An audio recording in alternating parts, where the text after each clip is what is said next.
This is VOCM Open Line. Call now to get in the queue. 709-273-5211 or 1-888-590-8626. The views and opinions expressed on this program are not necessarily those of this station.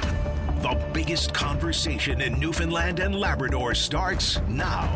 Here's your host, Brian Callahan. Good Tuesday morning and welcome to Open Line, everyone. I am Brian Callahan and that is David Williams back at the controls, and he's just chomping at the bit, waiting for your call on the topics of the day, of which there are infinite. And first of all, shout out to the weather gods today, splitting the rocks in Metro this morning. The temps in the low to mid-teens coming on today. As we slowly but surely emerge from what can only be described as a tough and brutal winter. So bring it on. Here it comes. Could get up to 18 or 20 by Thursday. Bring it on. It does a body and the brain good, as we all know. That sunshine. First of all, a little reminder that coming up on Friday, I'm just going to throw this out there at the top of every show, near the end of the show on Friday and the end of the week, we're going to debut the Open Line song. The voters have voted, and I've gotten a few calls saying, yes, love to hear it. So we'll give it a whirl. This is something I wrote about 10 years ago, right while I was writing a book, and it's just been gathering dust since then. But given the job I have now, which I had no idea at the time, I've been given the go-ahead to give it a whirl here on the show, and that's what we'll do this coming Friday, live here in the studio. On Friday, so that's coming. Okay, some rapid fire just real quick because, as I said, when I have calls, I'm getting to the calls. But before we get to the heavy stuff, let's see. Carolina comes back 2-0 last night down to defeat the Flyers in overtime. That was a tough one for Philly. Almost stole one on the road. They're down now 2-0, while Vegas grabs a 1-0 series lead over the Mighty Ducks of Anaheim. And, of course, Game 1 tomorrow night, Habs and Sabres. That's tomorrow night. And on the hard courts, whoa. The Knicks laid a beating on Joel Embiid and the 76ers last night. 137, not a typo, to 98. And I don't know if if you're into the ponies and the horses, I meant to mention this yesterday, but, not everyone's into the horse racing. But if you want excitement for your dollar, a horse race like the Kentucky Derby, I don't watch a lot of it, but I will watch the Derby because it is the Kentucky Derby. And to watch the overhead drone of Golden Tempo come from the back, the very last horse, from the last two turns to come all the way back and nudge out and win it by a nose was pretty exciting. So I didn't want to let that go. A couple people asked me if I'd seen it. I absolutely did. And and Jays, too early to even go there with the Blue Jays yet. They're coming around. Injuries are coming, looking a bit better. Some of the injured, plagued players have been on the field getting their workouts in and that sort of thing. They're down in the Trop, where we never have much. Jays never have much luck. Even with the new roof on that stadium down there is still brutal. It's like 30,000 skywalks or catwalks that the ball can get knocked into. But anyway, that's that. And look, I want to mention too, on a sports note, the passing of Bernard Fox Reddy, an absolute legend on the soccer pitch in this province with the Holy Cross Crusaders over decades. I grew up watching Holy Cross, as a kid, and they were heroes to me. All the Breens and Farmer Reddy and Fox Reddy. I can't tell you so deep, my sincerest thoughts and prayers go out to the family of Bernard Fox Reddy, who has passed away, and all you soccer aficionados, even down on the Buren, I'll bet you they're, because, he was loved. He was great. I didn't want to let that go without mentioning it. It just happened to pass by me as I was coming in. And also, John Sterling, I don't know if you've got some Yankees fans out there. The legendary radio voice for the Yankees has passed away in his 80s. Yankees, the call. Yankees win. Yankees win. That was what Vladdy was kind of making fun of last year when the Jays ousted the Yanks in the playoffs, when he kind of did that one on social media, and that went a little bit viral. Yeah, and of course, we received the sad news yesterday, just at the end of the show, of the passing of Egg Walters. And I mentioned it on the show. I don't feel like we gave it enough due because it was just at the last minute. But the outpouring for a humble man who did so much, humble is what he was, but my gosh, the juxtaposition between how humble he was and how much he managed to accomplish for the food banks of this province and the Community Food Sharing Association. And, you have to nominate, and there's a whole process to go through for the Order of Newfoundland to bestow it upon someone, but let's just fast-track this one. Hey, a shoe-in, to say the least, although I'm sure he'd be the first to graciously decline, and that was just egg. Let's see, a few other quick ones today. We're expecting the announcement of a new Governor General for Canada, where all the sources seem to point to a bilingual woman to replace Mary Simon, who's been in the job for a few years now. So Prime Minister Carney will make that decision, or that announcement, later on this morning. We'll keep an eye on that. And, of course, this is Red Dress Day. For missing and murdered Indigenous women, of course, to recognize, observed every May 5th in Canada, awareness and remembrance, missing and murdered Indigenous women, girls, Two-Spirit people. So, again, it can only be rapid fire because I have calls here, but, of course, if anyone would like to call in and talk about that. And it was a massive day news-wise in as far as mega projects go yesterday, with the provincial government announcing that first of all, releasing the benefits agreements and other documents. Believe it or not, it's been 4 hours going through some of them last night, and it's heavy reading. The benefits agreements and the royalty agreements associated with the Bay du Nord project and Equinor and BP Canada, as well as Oilco, of course, with the province. Those are the proponents. And there's a lot of meat on that bone. I went through it last night. I looked at some of the benefits that are in there that absolutely have been mentioned by the Premier and others.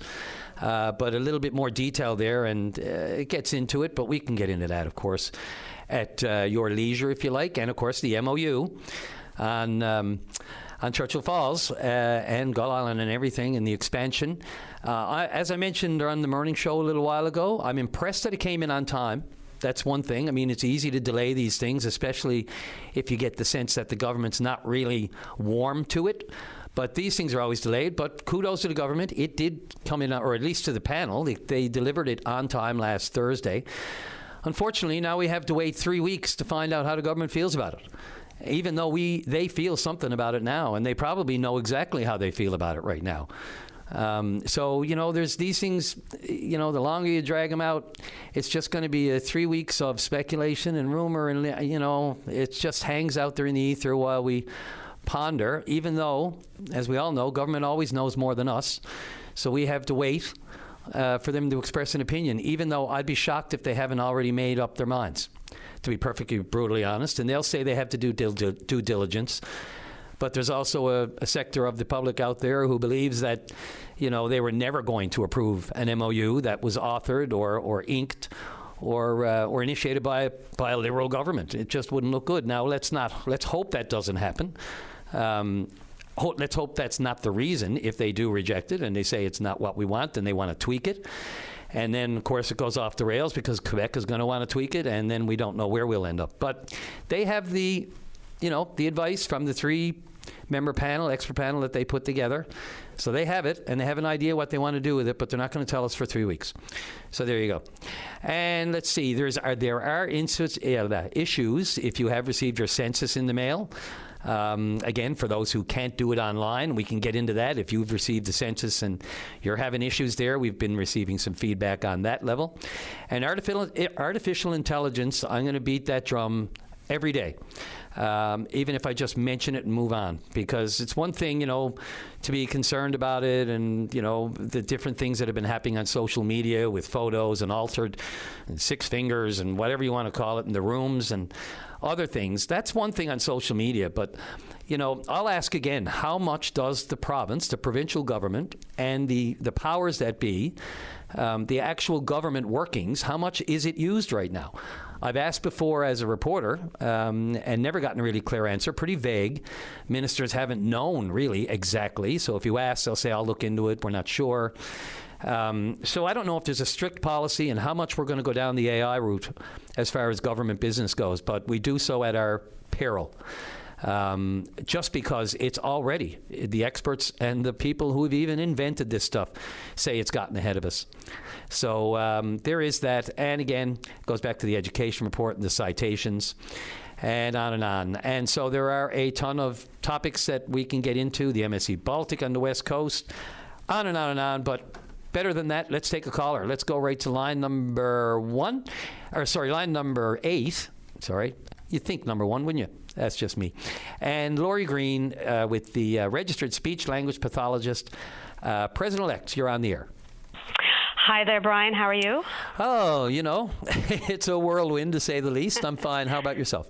I'm good. Congratulations on taking the helm. Well, thanks. I appreciate it. The support's been great, really. It's 16 years if Patty had the job, right? So it's not going to happen overnight, but if people will be patient and give me a chance and I get my legs here, we'll see how she goes.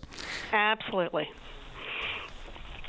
Yeah. Thank you for having me this morning. I just wanted to call in because, yes, you mentioned that I'm with the Newfoundland and Labrador Association of Speech Language Pathologists and Audiologists, and I'm the president-elect this year. Yes. And May is our Speech and Hearing Month, so it's the time that we really want to promote the awarenesses of the services that are provided by our speech language pathologists and our audiologists across all regions of our province.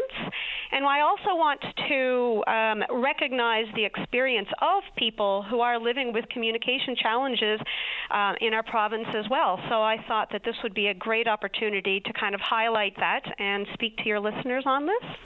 Absolutely. And I can tell you, you have all the ears, no pun intended, I'm sure, right now. And hopefully we'll get the speech as well later as in the form of callers. As you mentioned, communication, a basic human right.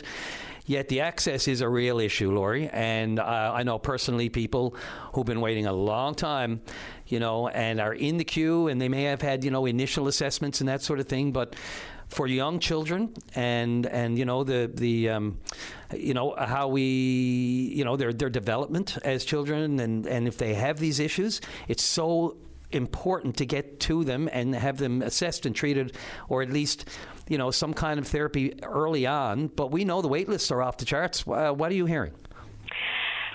You're right there. So wait lists absolutely are a real thing, and so this is part of the reason why I think it's very important for people across the province to be aware of the services, because and these are services that will benefit people right across the lifespan. So you spoke of our young children, and when a child has the need for assistance with their communication, and then they're faced with a wait list, well, that is super challenging, and it's something that we want to really dig in on that, and hope that we will have further and more services that will be able to access that, so that the people can access services. But right across the lifespan as well, because it's not just the young children that can benefit from our services.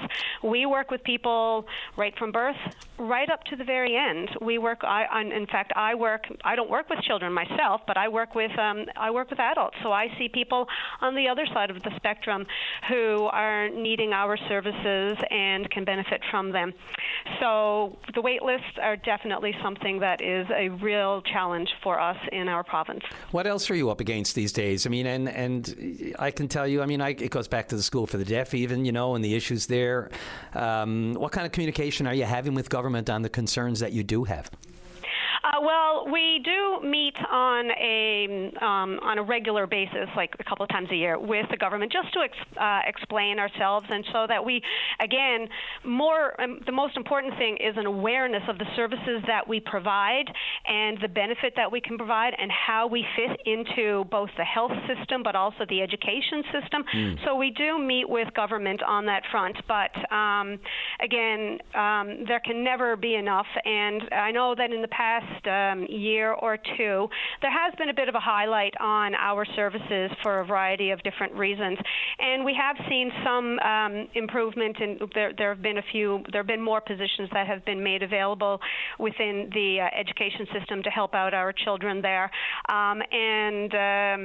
but we still see these wait lists. So we get some, but it's not. Perhaps we could use more.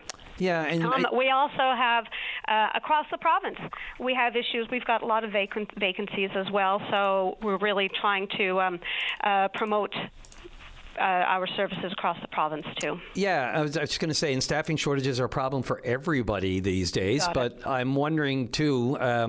It's one thing, staffing, of course, but it seems like the trajectory of people who have these, and even I mentioned children because it's just so important, right? I mean, you have to try to identify it so early on in life so you can have some kind of intervention whereby you may be able to correct any issues that may be there that have been identified. But because the longer it goes on, the more it becomes permanent for human beings. It's just the way it works. I'm wondering, though, can you keep up with the demand? It seems like, the issues with kids especially, but as you said, I don't want to leave adults out of the conversation, but it just seems that the numbers are so much higher than they ever used to be. Is it just more diagnosis? Is it more, what is it? Oh, well, I think there's a variety of factors, and absolutely I know that the wait lists for our younger children at the Janeway and at the other services across the province are absolutely growing as well, and the need is growing year by year. But then, like you say, these children will age out of the healthcare system as young children, and then they move into the education system. So if they're having challenges when they're young children, then that's going to then bleed over into how they access education systems. And so, yes, we absolutely, our services in the education system then also continues to be needed and explode there. But then on the other side of things, we have an aging population here in Newfoundland, and that's something we all know. We talk about, the gray tsunami or whatnot, and we know that our population, as they get older, then the higher population of people with dementia comes into play, or maybe people who've experienced other neurological issues like stroke or Parkinson's, other things like this. And then something that people may or may not be aware of is that along with anything neurologically speaking, what comes with that? But issues with communication. Oh, absolutely. As the basic human right, as you state right there in your news release. Lori, only because of the time on the clock, and we're a little past a break, I wanted to get you in right off the top. Anything else you want to wrap up with before we say goodbye? Yes, absolutely. I just wanted to say that speech-language pathologists, we are the ones that help out with communication issues, expressing and understanding language, but also swallowing issues. When people have issues with swallowing, we're the people to go to. And our audiologists are the hearing health professionals. They're the ones that identify, diagnose, and they manage hearing loss, tinnitus, balance issues, and we are the ones that provide this communication healthcare service across our province. And if there's any questions, people can absolutely look up and reach out to the Newfoundland and Labrador Association of Speech-Language Pathologists and Audiologists. And you are the president-elect and a registered speech-language pathologist yourself. I can't believe I said all that without tripping over my speech and my words. Look at that. You're the best person to have on the show early in the morning to help me and correct me as I go. Lori, thanks so much. I really appreciate the call. You said it. Communication is key, and if you don't have it at an early age, it could be a problem later on. Really appreciate it. Don't be a stranger to the show. Thank you. Appreciate it. Okay, take care. Bye. All right, Dave, let's take that first break. Back, going to continue the chat about roundabouts from yesterday, right after the break. And welcome back to the show. Let's go right to line number one. And Anna Penny, you're on the air. Oh, hi, Brian. Thank you for taking my call. Just a couple of quick comments on that roundabout. Okay, so which roundabout? Just for the the one, up on Portrait Cove Road, Major's Path. The one that's currently under construction. Yes. My concern is last year we had 10 months of work on Major's Path. It was shut down. There was heavy-duty traffic, and it was like the whole year was taken up with whatever they were doing at Major's Path. And my feeling is the city of St. John's is no longer the employer. I get the feeling the construction workers are telling the city how long it's going to take, and I don't feel there's any pushback whatsoever from Public Works. I mean, 10 months now for that roundabout. We're talking a major route, the only route to the hotel from the city of St. John's, and now they're going to, they were talking about that culvert. That's taking 12 weeks for a culvert. And I just feel, we're being fed this platitudes from councillors. Oh yes, it's going to be hard for the next 10 months, but it'll be worth it in the long run. And I just don't feel taxpayers are getting the respect from the City of St. John's that we should be getting with the taxes that we're paying. It can feel long. There's no question about that, Anna. I've regularly covered council for the last 20 years. Yeah. On and off. It's a Tuesday afternoon thing, Tuesday meetings mostly, but, follow-ups. And, you get into the minutia of, contracts being let and the contractor's own schedules. You're absolutely right. I mean, they kind of are really without much choice at the whim of the contractors and their own schedules, who may have other projects and may have other, it's the question is, where is it in the priority chain? And then you weigh it against the importance of that intersection. As you mentioned, I think you said the route to the hotel. You may have meant the airport? Yeah. Yeah. So, no, it's okay. God, for someone who trips over the words all the time, no problem. I will just say that, it is a massive intersection and an important one that needs to be fixed. And I don't live right next to it, so it's easy for me to say, as long as it takes whatever they got to do to put something in there that works. Now, the other argument is, you know what, it was probably just fine. It's just that people just don't know how to drive. Yeah, and everybody talked about making the light turning from Portugal Cove Road to Major's Path. Yes. No left turn without the arrow, which seems to work very well on Thorburn Road. But the other thing I wanted to say was, I just feel something of this importance, there should be working weekends and evenings. Like, this should get done. It shouldn't take 10 months to get this little roundabout. Like, it just seems, a vast amount of time. If you're in Halifax, they seem to put them together in 3 months, right? Yeah. And it just seems to me that, what's going to happen when tourist season starts and people are going to the airport? Is there someone going to be reminding them we've got major delays? Get there early, even though it's going to cost you more now in a taxi because you're going to be stopped in traffic. It just seems to me it wasn't well planned, and I know there's probably no good time to do it, but I just think more thought should have went into that. We're not talking something in front of Costco. We're talking, the airport of the capital city. Yeah, and again, you mentioned overnights and weekends, whatever. Listen, it's the airport, which is 24/7. So I'm not sure if they, you can do traffic studies till the cows come home and try to decide when the highest flows are and which direction and all the rest of it. But as you said, right, it's our international airport, and any time of day or night, that can be humming depending on what's coming in and what's going out. So, I don't know. I welcome anyone from the city. This is a Tuesday, so we normally hear from a couple of councillors regularly on a day like today.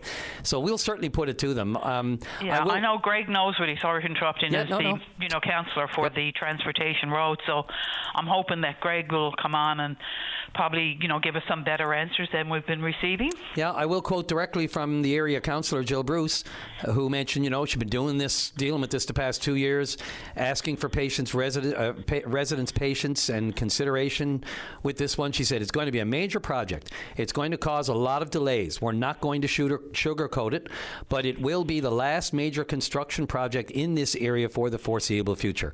I'm not sure that gives you, any solace, but that was the quote last week from the area councillor, Jill Bruce, who's welcome to call and speak to your concerns. Absolutely. Okay. Well, that's all I want to get out there because I know the construction started now. Yeah. And, I'm okay. I can take Major's Path. I don't need to go up Portugal Cove Road. But, it's just when you're out there now and you're trying to visualize people driving through that in the nighttime, I don't envy them. But anyway, thank you for taking my call. I just want to put that out there and speak to you again. No, anyone who goes through it is interested. So I appreciate you bringing it up and making it. I can only touch on all of the topics that are out there, but we rely on you. So, and again, keep a listen. I'm sure we'll hear. There'll be a couple of responses and councillors on the program this morning before the day's up. Okay, lovely. Thanks, Brian. Take care. Thank you. You too. Bye. All right, you're welcome. Dave, what do you want to do? We're almost to the bottom. You want to take it? Yeah, okay. We'll take that quick break and then come right back with Alicia Hodder with the Stoneville fish plant owner. We're going to get an update on her trials with the province right after the break. And welcome back to the program. Let's see, lines are buzzing here this morning. Let's go right to line number 3. And Brad, you're on the air. Morning, Brad. Good morning. Hi. Good morning. How are you this morning? Oh, I'm doing great, sir. How are you doing? I'm great. I understand you lost something and you found it, and oh my God, what a story. I'm just going to let you have the floor. Can you tell us what happened with your grad ring?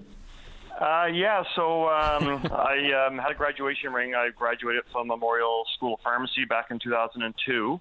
And shortly after graduation, I misplaced the ring, and it was very disappointing. And so I misplaced the ring, and then time sort of passed, and I had completely written it off, thought that it was long gone. And then about a month ago, I had received an email from our association, the Pharmacists Association of Newfoundland and Labrador, and they had informed me that they were contacted by a gentleman who sent an email looking for a possible pharmacist. The email was quite vague, and my first kind of response to it was that it seemed suspicious to me with all the scams that are occurring these days. So I just sort of said, I don't plan on contacting this person. You can just sort of ignore the email. And the email was just basically saying, looking for a possible pharmacist. They had something in their possession that had some value, a lot of sentimental value and monetary value. And they basically, the name is, Bradley Buckle, won't say my middle initial at this time. They just want to make sure it gets to the right person. And they've had it for over 15 years. Sort of been searching for on and off for the past 15 years to find this person. And it has an interesting story and would like for Bradley to reach out to him. And that's how the email went. And like I said, I just shrugged it off and thought it was suspicious. And then I guess it was maybe the next morning, I received a phone call at work, and it was just this gentleman who had located my place of work and had called me at work. This wouldn't have happened 20 years ago. No, absolutely not. The communication, access we have these days to instantaneously contact someone around the world when you find something. And the guy found it in a pocket of a pair of jeans that he bought at Goodwill. Is that right? Yes, that's right. That's right. So when he called me, he basically said he introduced himself. His name was Dan, and said that he said, "Are you missing a grad ring?" And I was blown away. I mean, it's such the time has passed, a significant amount of time, and it was completely removed from my kind of mind that ring was still out there. And he basically said that he asked me, did I ever live in Ontario, which we did for close to 5 years. And he said that he bought a pair of jeans at a Goodwill store in Orillia, Ontario, which is roughly where we were living. And he said shortly after he brought them home, he found this ring in the pocket. And he's been searching for me sort of on and off since then. And recently saw a picture in a Facebook search from the panel, the association that put up me receiving an award, and that's sort of what led him to the email to panel. Yeah, and he even valued it. Hey, he found out it was almost $800, almost $1,000 worth it, but he kept it. He didn't pawn it. And I mean, no. It's gold, right? Is there a good bit of gold in it? There is, yeah. I think when I got it back in 2002, it might have been cost me around like $350, $400 perhaps. Yeah, but now with the price of gold, it just fascinates me that we're so lucky. You hear people find a wallet or find something and they hold on to it and return it. There are good people out there, and considering the price of gold these days, the wrong person would have just went and melted that down. Absolutely. And I think that, the story of this is not so much me getting my ring back, but is really highlights this person's character. Absolutely. Their integrity, honesty, persistence, and, they're rare characteristics to see in someone. And, it's just a reminder that some really great people out there. Brad, do you remember the morning, when you lost it? Do you remember going, what did I do with it? And did you search for it a couple of days? Were you panicked? Were you upset? Did you realize you'd lost it when you'd lost it? So I was really disappointed because, it has a lot of, value with memories and the hard work I put into my degree and friendships made and stuff. And I remember being very disappointed. And my mom would ask me from time to time, did you find your ring? Oh, this is so sad. And no, Mom, I can't. I've looked everywhere for it. Yeah. and just eventually I just sort of, just forgot about it, kind of thing. So it's like, Mom, please don't ask me. It's hard enough. It's a pit in your stomach, right? That you did, and then to get it back, that's just fantastic. I can only imagine how good it feels. Just one of those unsolved things that finally you can put a bow on it, and you've solved the issue of something that was that sentimentally important to you. It's just fantastic. It's a great story. It does, yeah. So now, of course, it has even more value to me just with this, with the memories plus this story and this person, Dan, who I'm very grateful that he took the time to continue to try to find me. So it's unbelievable. Yep. Well, Brad, that's fantastic. Congratulations. I don't know. Is that the right word? I don't know, but I'm sure you feel a lot better than you did before. And do you have a connection with this guy now? Or are you going to find a way, to sort of, I don't know. What do you do? Yeah. Yeah, no. I've been talking to him and had some phone calls and give him my thanks and have something sort of like prepared. I will be sending to him. And again, just about the story, I think it's like just a reminder for all of us that little things can really make a big difference in someone's life. And just sort of pay this kindness forward. I think we all need to try to be more kind to people, and it really has a big effect. So is the ring back on, or are you just going to put it away in a safety deposit this time, or what are you going to do with it? Yeah, no, I have it stored with my wife's university ring, and it still fits. It still fits me, so I will wear it from time to time for sure. Great. Well, do you mind if I ask? So you're a pharmacist in the city, or in the city, yeah, or? I work at Pharmacy on Kenmount Road. Right on. So you're just down the road from us. Yeah. I went and got my prescription filled for a knee issue I was having a while back. So maybe even I ran into you. But if I'm sure now people coming in might want to have a look at it. So you might have to carry it around with you a bit. Yes, that's a good idea. Brad, appreciate the call. Thanks for the good news story in a news cycle that's not all that great. Thanks so much, and have a wonderful day. Appreciate it. You too. That is Brad Buckle. Look at that. What a great news story that one was.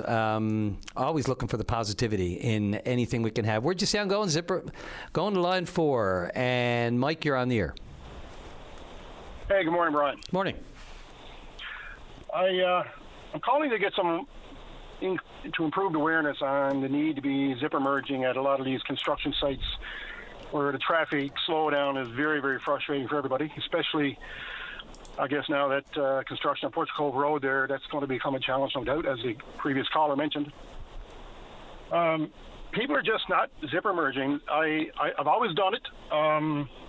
But it comes with some stress because people are blowing their horns, they're putting their fingers out the window.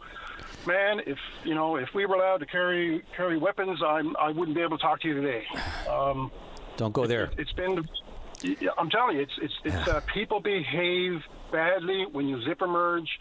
So, I question myself, like, am I doing the right thing, right? I must be wrong. There's so many people not doing it. So I called one of the contractors. I said to the manager there, I said, what's the deal? Are we supposed to be zipper merging? There's no signs telling us to. In fact, there's a sign saying no passing. And he kind of chuckled. He said, I understand what you're saying. I won't name that contractor. That wouldn't be appropriate. But he said, the general expectation is that everybody should be zipper merging. The assumption is there's a general acceptance and awareness that zipper merging is necessary. He said that with respect to the signage, under the contract, they had to follow a manual issued by the Government Work Service Transportation, or whatever they're called these days. They have to follow his manual, which says they must have no passing sign. So I can understand the confusion, right? How do you zipper merge and not pass? So that's a bit of a dilemma that's out there. I just went up Portugal Cove Road. Sure enough, single lane of traffic. I did my zipper merge. When I got up to the end, there was big gaps between the cars. I filled in the hole. It's much more efficient. Anybody can do a quick search on the internet. You'll find studies done that demonstrate zipper merging is more efficient. And again, I came down the Outer Ring Road moments ago. A big long line, a single lane. The other lane, some people were doing it. I was surprised. There was maybe a dozen there, but the other lane was like a kilometer long. Both lanes should be filled top right up, and so we can merge in and get as efficient movement of traffic as we can, And we just need more awareness out there, I think, and I hope I'm not wrong, but, maybe someone from the government, the minister responsible, can, get the word out there. We could use some signage that tells people to zipper merge. We could use some commercials. God forbid we use AI for that. But I think, there's room for improvement and helping us move our traffic more efficiently through these construction zones and reduce the stress for everybody involved, Yeah, Mike, you can have all the awareness you want, but when it comes to driving, if you don't have patience and politeness and courteousness and people not in a rush and don't give a damn about anyone else on the road because they have to be there in 2 minutes, it's not going to matter a rat's what. It's just the lack of patience, the lack of courtesy on the roads right now is off the charts. It's, whether it's the cars pulling up on the sidewalk with the flashers on to deliver food, whether it's people who don't use their indicators, whether it's people who, it's on and on and on. The rat race is real right now. And you're asking a lot of humanity with the pressures that are on people these days, whether it's, let's just say 2 or 3 of those drivers are trying to get to the grocery store and all they're thinking about is, do I have enough to cover the groceries for the night? And you never know what's going on in the mind of the person driving the other car. They are in their own bubble. You're in your own bubble. You can't make assumptions. And it's just not worth the stress and anxiety. And, you'd think a simple thing like zipper merge, all I do is, I'll tell you this, I find routes around this city that have no traffic lights. And if I can get from one end to the other, I leave 20 minutes early. I mean, honestly, the stress of driving these days, it is a bone. I used to love driving, and I do not love it anymore. Yeah, certainly I agree. And there's my rant. That shows true every day in our city here now, and I guess the general stress of life just shows up there through that. It does, through that activity. But another example, Brian. This one is ridiculous. I was heading to between here and Whitburn just a few years ago. There was a lot of pavement being scratched up and replaced. Saw this very long line. Like the line of sight I had must have been 3 kilometers for sure. One single lane the whole way. We pulled out. Dodge along, slow. People pulled out in front of me to stop me. I had to go to the shoulder to get around. Yeah. One guy. People take it personally, Mike. Sorry, I didn't mean to interrupt, but people take it personally. What are you taking personally? Anyway, sorry, continue. Exactly. One guy stopped, gets out, comes back to give me a holler through the glass, and it didn't get any physical activity anything like that, but it was tense. I continued on. I went around. I continued on. Found another car parked. I went over. I actually went to the window and asked the guy, is he moving ahead to do the zipper merge? And he was in a racket with his wife over it. Well, there you go. As I said, you don't know what's going on in the other vehicle, right? Yeah. And my last comment is, I get to the end of this line, and now I marked it later on with the odometer here. It was 8 kilometers. No kidding. Single lane, 8 kilometers. I got to the end of the line where the construction was. All the equipment was off the road into the little pit there alongside. All the guys were in the trucks leaving, and there was still a single line of traffic, and each vehicle just taking off from that line. Still, nobody pulled out into that open lane to kick off and alleviate that stress. So it was ridiculous. I sailed through an 8-kilometer lineup with essentially little or no delay, except for the unpleasant people who tried to put a stop to it. So anyway, the more we can talk about it, the better. I'd really like to see someone from either some industry association call in or traffic safety call in. Certainly government to clearly communicate what the expectations are, but we could be moving traffic a lot better than what we're doing now if we just zipper merge, folks, please. Yeah, Mike, you've done your job. You've done your part. You've put it out there. It's important. I can talk about it all day, but it just becomes white noise to some people. We need callers like you actually on the road right now talking about it, and not just this. Driving in general, people have to get a grip, and I don't mean on the steering wheel. I mean, you just need to really... you have to prepare yourself for taking to the roads these days. It can't be a secondary thought. It really can't. If you're behind the wheel, yes, there's pressures. Yes, there's an appointment to get to. Yes, there's work to get to. Yes, you're going to go pick your kids up from school, whatever it is. But, the same people who are whizzing through the school zones are the parents who complain about cars passing school buses. I mean, the hypocrisy knows no end. Mike, sorry I took up a bit there at the end, but look, you've done your part. I appreciate the call. Let's see if we can get one of those powers that be on to, to speak to this and give it even more awareness. Final comment, Brian, if I may. Yeah, sure. Right now, up on the Outer Ring Road, people are in that single line. They're listening to us right now. I'm saying if that lane adjacent to you is empty, pull out right now, move over, and zipper merge. That is what you're supposed to do. Yep. Please go ahead. But check your mirrors. Thank you. Take care, Mike. Okay, thanks. Bye-bye. Big topic there. Look forward to anyone's comments. Dave, let's take that break. We're back with, we got Ben with Forcinell. Look forward to that. And yes, Hodder's Shellfish. Looking forward to that too, right after the break. And welcome back to the show. Let's go right to line number 2. And Alicia Hodder, you're on the air. Hi, good morning. How are you? Good morning, Alicia. I'm fine. I wish I'm probably a little better than you in your frustration these days, because I've been following what you are up against regarding outside buyers and processing licenses and the Fisheries and Aquaculture Department. So you're the proprietor out at Hodder's Shellfish, correct, in Stoneville? Yes. Yes, that's right, yes. So for people who haven't been following it, you've been having more than a few problems with, as I've just said, being able to process individual species such as your shellfish. I do know, I think the last I heard from the department was they were developing some kind of new application process to streamline so people can process more species. But does that give you any confidence that your particular dilemma can be solved? Well, they have created a new streamlined application process, and there was a couple of page, application that I had to fill out and, of course, pay the application fee. So I did all of that. How much was the fee, if you don't mind me asking? $2,500. Oh, my God. Yeah. Okay, continue. I'm glad I asked. So anyway, so I have all of that done. I also have, I have everything submitted that I need to submit. It's into the department, and I am waiting for the, quote unquote streamline. So we'll see where it goes from there.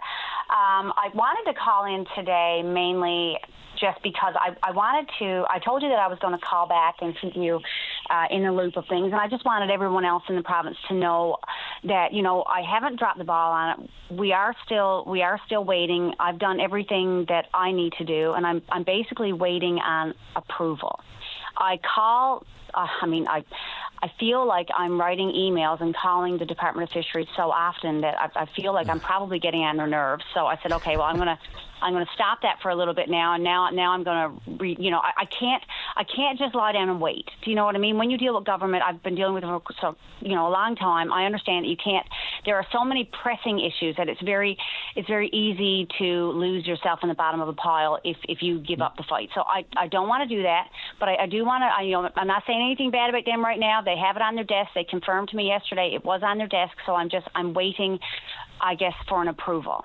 Yep. We have been doing upgrades to our facility this season, major upgrades, and I guess I'm being very persistent with them, because if I could get the approval that I'm waiting for, then I would be able to better spend my money. Do you know what I mean? Like if they told me that Sure. Yes, I can be approved, then the equipment that I'm buying, I could buy, say, a little bigger or a little more geared towards another fishery as well. Because all of these things are very, very expensive. It's a commitment that you make, and if you're going to make the investment, you need certainty. You need business certainty. What am I going to be able to legally do? And these days, with the margins for profit and expenses so tight, given everything that's going on, the quicker you can get certainty, and you're a business trying to make a go, and you have the potential, so the waiting must be killing you. Oh, it's killing me. It's absolutely killing me, and it's breaking my heart for the employees that I have. Do you know what I mean? And it angers me when I listen to the radio and I listen to the news and I see people in the grocery stores, and it angers me, because I know that I have an opportunity. I can't fix Newfoundland's problems, but I can fix a lot of problems for a lot of people here. It was only just last weekend I went to Grand Falls, and I wanted to stop into the store. and I want to stop to the grocery store. And so I took my cart like everyone else would do, and I walked around the grocery store. And I couldn't help but remember a time when I could, with my small children, go into a grocery store. You'd have a cart in front of you for your groceries, and all your kids piled up in the the cart behind you. And you would pick up your groceries for the week or whatever, and then you bag them all up and you come out and you're good. I've seen so many people, and not only just seniors anymore. Now it's everyone. I see them with the little tiny small carts with a little note in their hand and going and looking at the meat and going and looking at the fruit and not able to do it, like not able to buy one thing. If they get there and they see it and it's not on that note, they can't do it. The bare minimum. People are, everything is so expensive. Picking up the bare minimum, just the essentials to get to the next paycheck. I know exactly what I see it all the time too, and I'll admit, even I'm looking at it. I mean, you got to. I've got other expenses coming up, things that I've planned for. So I'm watching it. Everybody is watching it. It's ridiculous when you look at the prices. And you have about 24 employees or so? I have about 30. You know what I mean? I've lost a couple since the whole sea urchin collapse, but that's another can that I'm sick and tired of kicking. I'm sick and tired of that one. But either way, I've lost a couple, but I'm confident that they'll come back. You know what I mean? I don't know about them specifically, but I mean, I will. I have a workforce enough. I have enough people around me that would so much appreciate to have a job where they don't have to spend all of their wages in gas to go back and forth, to say to Gander or Grand Falls or different places that I know that. I know that I could do this, but I can't offer them anything if I don't have anything to offer. And that's all I'm asking for. And I mean, maybe a lot of this is, I'll say, politics, but I don't know what politics has to do with this. This is people's survival. I have a building. I'm not asking anything from anybody, only a permission. That's it. If it doesn't work, that's on me. That's not on anybody else. I certainly get the impression that the provincial government, this new government, is listening, and they are. They have these good intentions to look at things like this and make exceptions and find ways around them and work with you or any government. Like that's on the desk there now. You're calling in now. The urgency is real. I just can't. I can't believe that they're giving it short shrift. I certainly hope they're giving it all the attention it deserves, especially, as you said, for the employees that really. And fuel is non-negotiable. You have to get fuel, or you can't get there. So, that's right. Alicia, look, I'm right at the news. Sorry, I'm right at the news. I'm right on this. But I'll give you a minute to wrap up. Go for it.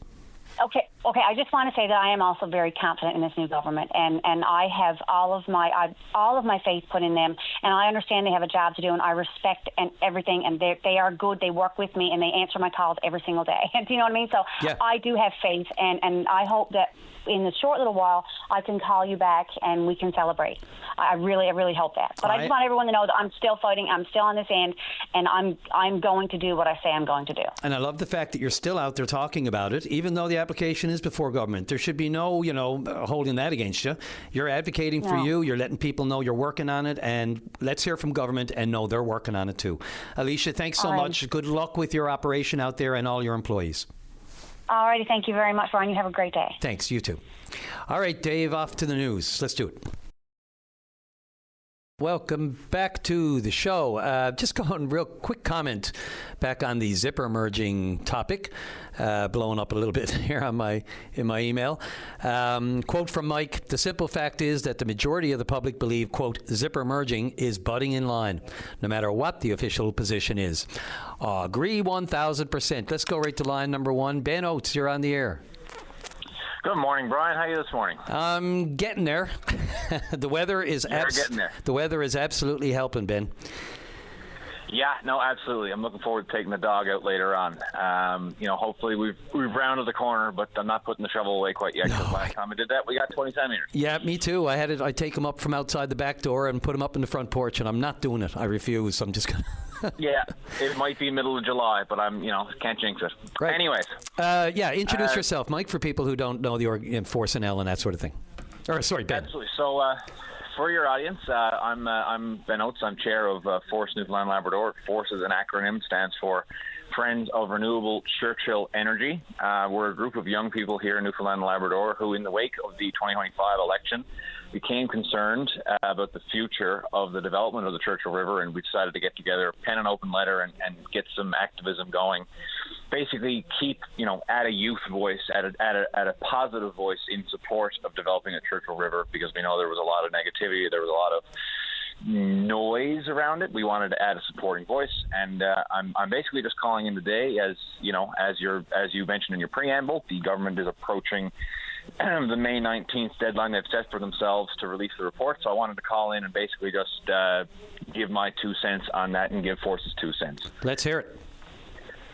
So, we're glad to see the government's tone has shifted more towards reality in terms of these discussions. When they first got in, when they were running, this was a terrible deal, wrap it up, have a referendum, et cetera, et cetera, et cetera. But as time has gone on, I think they've seen the light a little bit as to how these sorts of negotiations actually go. They ran on a mandate of running a sanity check on this MOU, and we've got that upcoming. We're cautiously optimistic that because the panel consisted of Dr. Holborn, who's an economics professor, and Mr. Hulkinson, who is experienced in the utility sector, we're confident that it's going to return an overall net review of the deal. I mean, there is one person on that panel who I've not named, Mike Wilson, who has been openly against the MOU before he was ever appointed to the panel. And I liken that to going before the Court of Appeal when one of the judges has already told you he hates your guts. So, we understand that there's going to be some things that this new government wants to change. Public policy dictates what Crown corporations do. There's going to be some changes. But, what Force NL is looking for right now is we want to get the negotiations back moving. In fact, I hope they're moving right now. We want a deal that, there's going to be some levers that they're going to want to pull, but make sure those levers are based in reality, i.e., let's stop talking about AI data centers. Let's stop talking about building another maritime link and all that stuff. Let's realize that the only partner for developing Gull Island joint venture and all these things is Quebec. It is Hydro-Quebec. Let's recognize that at present, right now, this is what we want to see in the report. We want to see the report recognize that right now we have a willing partner in Quebec, governed by the CAQ, the Coalition Avenir Quebec. Like it or not, there's a technical deadline in terms of when they need this power. They need it 10, 15 years out, so we need to get moving soon. But there's also a political deadline. Now, politicians this, politicians that. But there is a political deadline because if, and we don't know what's going to happen, but if the Parti Québécois gets in power in Quebec, they're not going to be a willing partner. And I think that the government needs to recognize that. So basically, that's the three things we're looking for out of this committee report. There's going to be some levers that they want to change. What levers are they going to pull? Is the deal based in reality? Are we going to get negotiating again?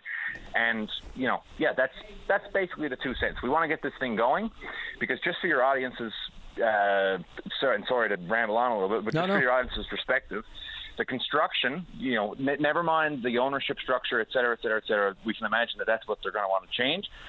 Never mind all that. The construction phase of this alone is going to make Bay du Nord look like the appetizer. It's going to eclipse Hebron and Hibernia in terms of how much construction activity is going to go on. It's going to be, it's going to provide short-term value to the province up to yin-yang because of, when you have these high-paying technical trades jobs, the economy does well. You just look at how the province did in the wake of, the 90s and early 2000s oil boom.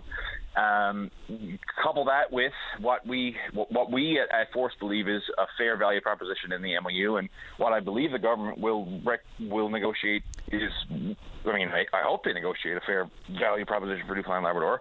There's short-term and long-term value here.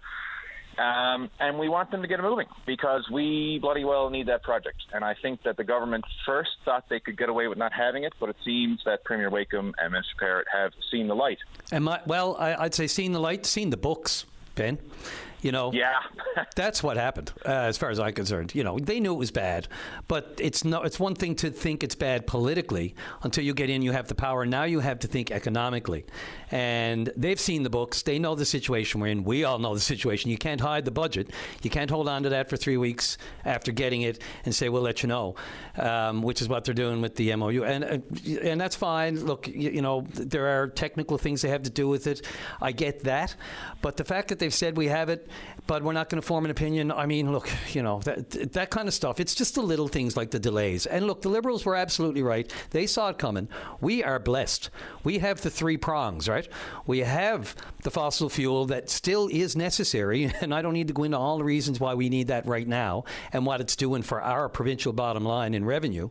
But we also have the renewable from Churchill and Gull, and then you have the critical minerals, which are just waiting in the offing for all the approvals and to dig up Labrador and many different places on the island. So it is on bust, but I'm with you. This is the project I really believe that they've seen the light on, as you have said. I agree.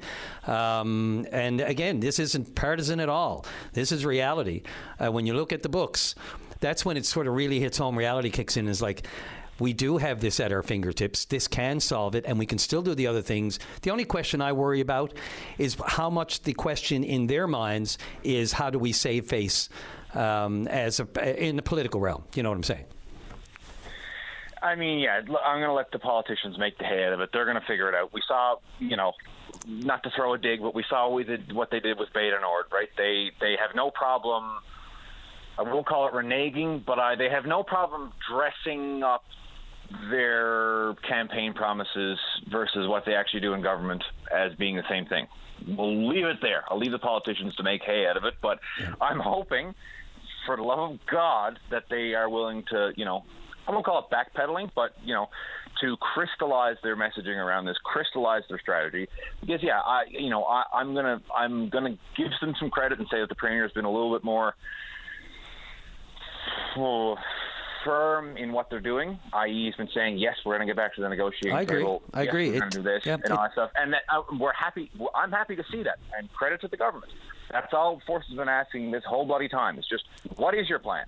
And for a long time we didn't have one, and now they do. So hats off to Premier Raikham, hats off to Minister Parrott. I think I genuinely do. We had a good meeting with Minister Parrott there a few months ago. I genuinely do believe they want this deal done. And what we're looking for in this committee report is basically just a sanity check. And if it's not a sanity check, then, tell us, memorandums of understanding, they're napkin sketches. We tell us what your goalposts are and navigate towards them and get this bloody thing built. Because you make a good point about the big three. We can say that the offshore is self-sufficient, but to develop those critical minerals, what do you need? Exactly. A lot of power.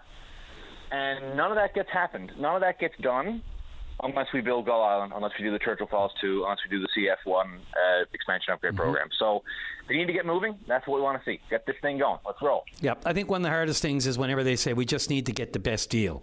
And who says it's the best deal? Ultimately, the government's going to decide if it's the best deal. So the question is, when does it become a best deal? And that's out of our control. And the other question is, Danny has already, Danny Williams, the former Premier, has already said the MOU is dead. So it will be interesting to see whether or not that holds true or not. Ben, I'm right at the break. Really appreciate the call and the perspective from your group with Force NL. I mean, it's necessary. The more informed opinion we have on this, the more important it is. Thank you very much, Brian. And just for your listeners' sake, I'd just say this, there's a lot of noise going around about this issue. Try to get your information from reputable sources, a.k.a. don't believe everything you see on Facebook. You're preaching to the converted there. Thanks, Ben, very much. Appreciate the call. Take care. Bye-bye. Take care. Bye. All right, right at the break, back with Rob Strong right after the break. And welcome back to the show. One quick note, and yes, I thank Chad. Not that we spoke about the fishery back in the last half hour, and I certainly didn't mean to leave it out of the conversation of the important prongs that this province has. In the stable as far as resources go. But I was speaking more in the realm of projects that are on the horizon. But no, Chad, your point is well taken.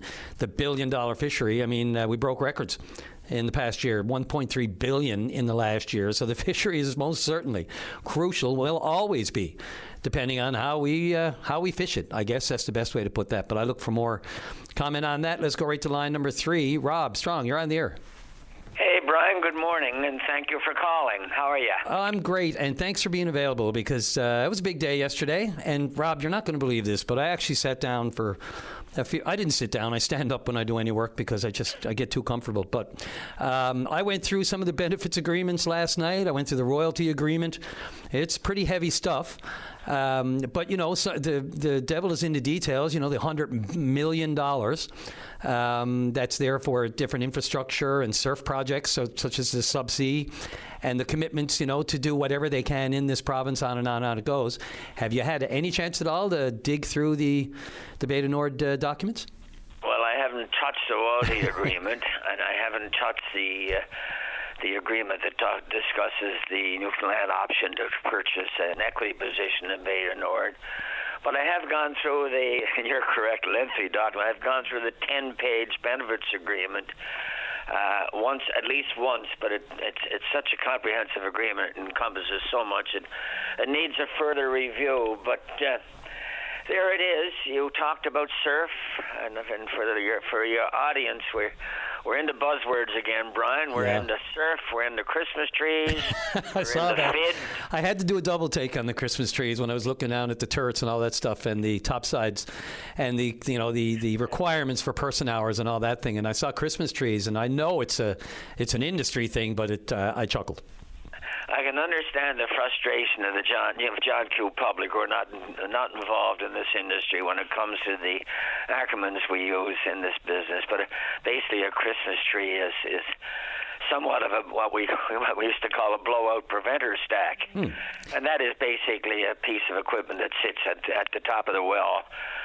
Which controls the flow of the oil up and down, and Christmas tree meaning it has several sort of branches, several arms, several extrusions on the side, so it looks a bit like a Christmas tree, and which really introduces the whole topic of what we're going to do in Newfoundland and what we're not going to do in Newfoundland. I guess the agreement, and I'm just pulling up the appropriate section now, but it talks about let me see, section 4.3 point whatever, basically talks about topsides. Yes. And it says, quote, the province's policy is that what can be fabricated in the province shall be fabricated in the province. And B. However, the next, and I'm talking about topsides here, and the next clause, the next item says the proponents, which of course is Equinor, 60% and BP 40%. So the proponents have advised that due to project execution risk, the proponents are unable to commit to fabricating topside components in the province. And then that was something that was hoped for. Yeah. And it's spelled out there now, right? So, it's gone. Yeah, and I was looking at that, and the next line, which I had, it's funny, that's a big document, Rob, and you picked out the exact same portion that I did. And Did we say great minds think alike? Oh, I think so. Well, that would be privileged. How about fools never differ? Oh, both would work. Both are apropos. But just to be spoken in the same knowledge, same realm with your knowledge. But the next line, of course, says in lieu of fabricating topside components in the province, if we can't do it, to assist with increasing capacity, competence, and competitiveness of the facilities worked on the province to perform fabrication, desirable for maritime. Now, where's the last line? Shall provide the province with funding for strategic investments in aggregate amount of $200 million over 5 years, where aggregate amount shall be payable in installments on the dates and the amount set out in Exhibit B. So that's the trade-off. $200 million for as the government has announced, for a floating dry dock, which is extremely beneficial in the way of servicing some of the offshore stuff and non-offshore stuff. So a floating dry dock allows a lot of these. For instance, Brian, the big orange vessels that most people see down the waterfront, they're too big to fit in New Dock right now. So when they have to come out of the water, which they do every 5 years or so, they have to go outside the province. So now we'll be able to do that inside the province. The floating dry dock will also be able to dry dock some of the new naval vessels that are coming. So it's a trade-off. It's not the first example of a trade-off. Previous trade-off was done on the Hebron project when Exxon decided not to build a drilling support module at Marystown, and they committed, I think it was $250 million to the province. So this is not uncommon. And the dry dock is mobile, which should be mentioned. I mean, it can go anywhere. It can go anywhere, but it's also a service to take vessels out of the water, which is key. And obviously, with the new submarines coming out, if a submarine gets in trouble and has to be dry docked, you put it into this floating dry dock and you bring it along to the wharf. the fancy word these days is the key, but you and I are old enough to call it the wharf. Yeah, there are a lot in there about the quayside work and that sort of thing. Yeah. Yep. So it allows the submarine to come up to the deck, up to the level of the deck, and therefore the submarine can skid off onto land, and you can do the necessary dry docking on it. I did notice. Brian, a couple of things I wanted to touch on, if I may, and I try not to be too long because I know you got lots of callers. But the overall direct revenue, and you may or may not read this in the thing, but the direct revenue, the project, the Beta Nord project, and remember, Beta Nord is 5 separate fields. People need to understand that it's not like a Hibernia or a Hebron, whereby you drill down into a particular reservoir.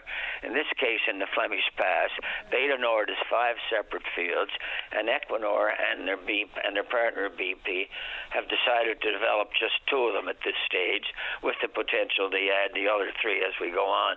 But just the 2 of them, I think Beta Nord is the name of one field, and I think Cappahade and Cambriol is the other one. But it's up to generate $6.4 billion in direct revenue. Employment guarantees over 31 million person hours of work. Most of the subsea components will be fabricated in Newfoundland. The $200 million you talked about, and the province has the option to take a 10% equity. Yep. Now, when we turn to subsea, we're talking about manifolds. We're talking about riser bases for the. Well, let me talk about SURF very quickly. Yes, the subsea stuff. Subsea, umbilical, risers, and flow lines. What that means is that in the Beta Nord field, there's flow lines that go between the different drill centers. And in those, the oil flows from one drill center to another center to a riser on the ocean floor, and from the riser base, there's a series of flexible hoses that go up into the FPSO. So subsea umbilicals are the control cables that go from the FPSO down to the wellheads that open and close valves and inject chemicals and so on. So SURF is the buzzword for most floating production systems, and certainly is the buzzword for Beta Nord. People would probably think of it as the tiebacks, right? I mean, these tiebacks are probably more common to people's vernacular. Thank God, you're informed, Mr. Callahan. You got all the buzzwords for sure. I ain't coming on this show without it. Well, in water depths such as Beta Nord, which is probably 600-800 meters, and the narrowest or the shallowest up to 1,400 meters, it's all subsea tiebacks. You can't afford to have a structure, a GBS in that kind of water depth. So you have a floater, and how do you get the oil back? You tie it back. In other words, you find 20 kilometers away, you might find 200 million barrels.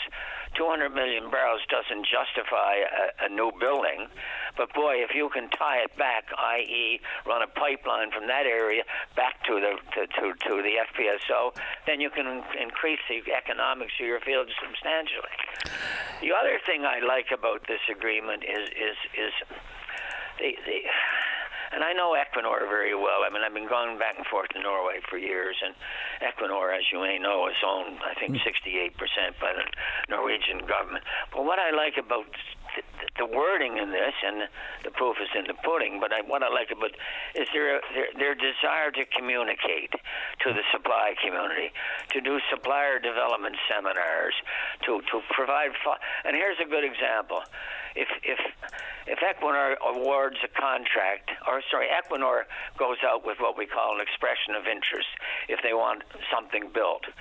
And companies respond to that expression of interest, and those that meet the criteria then get a bid document. Well, potential subcontractors need to know who's going to be bidding on that contract, because that's when subcontractors have a chance to sell their wares. If you're selling widgets into a component, you got to know it during the bidding stage, and it appears that Equinor are going to follow that procedure, and that's very, very beneficial because the early worm gets the bird, or the early bird gets the worm, however it goes. You got to get involved early on. There's a lot of language in there about supplier development initiatives, about full and fair opportunity, the Atlantic Accord. So as we started off this conversation, there's a hell of a lot in this document, and it's going to take a while to go through. But in principle, accepting the fact that it's just not practical or feasible to do topside modules in Newfoundland. I use the example of a welder. A welder bull arm is roughly about $6,000 a month. A welder in Singapore is $1,600 a month. So if you're an oil company and you're trying to make some money, where are you going to build your topsides? You're not going to build it in Newfoundland, unfortunately. And, you know, I one part that and I'll let you go on this and your comment, but one of the interesting parts of the document that I spent some time on was the dispute resolution section, because, you know, it's fine to say that if we determine it can't be, well, who determines? You know, you're going to have these disputes where it can become a gray area as to whether or not some work, procurement, can be done here and can't be done here. And there could always be, and I've found in these documents, resolute disputes and how they resolve them and not hold up the project in lieu of is a massive part of any contract like this. But just overall, and give me your, it's not fair, but out of scale of 1 to 10, what do you give it? I'd certainly give it a 7.5. There you go. Maybe an 8. Yeah.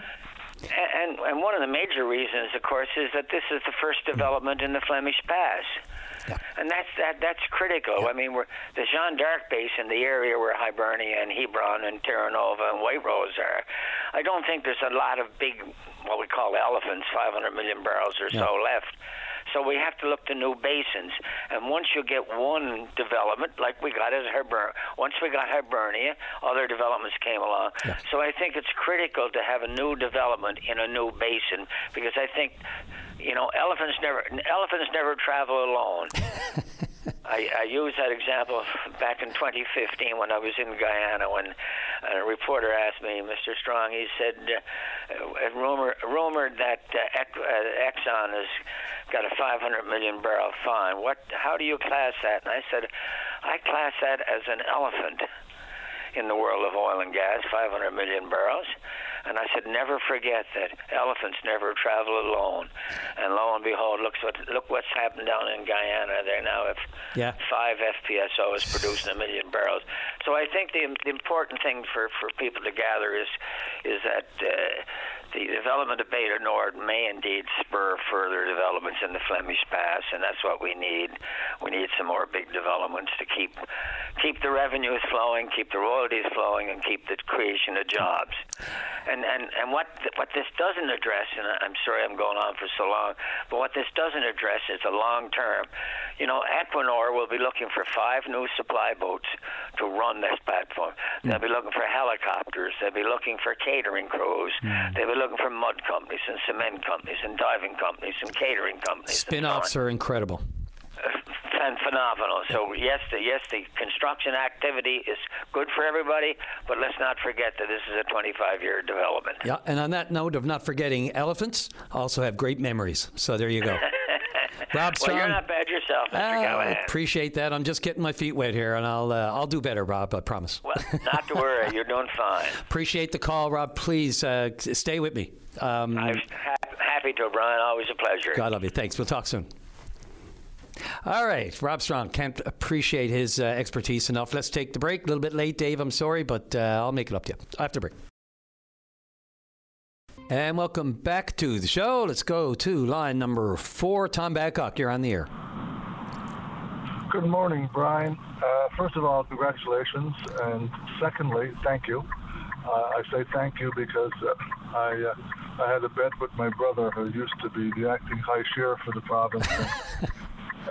He didn't think that they would take you away from the court and give you this job, and I said, yes, they will. So when I'm having that drink, I'm certainly going to toast you. So thank you for that. I appreciate it. What was on the line? What was on the line? What was the bet? A bottle of scotch. Oh, my God. Let me know when you're cracking it, okay? Brian, that's the deal. I certainly will. Cool. The reason before I get to my reason for calling this morning, I'm just dropping my wife off here at the mall. That's why you're hearing the beeping.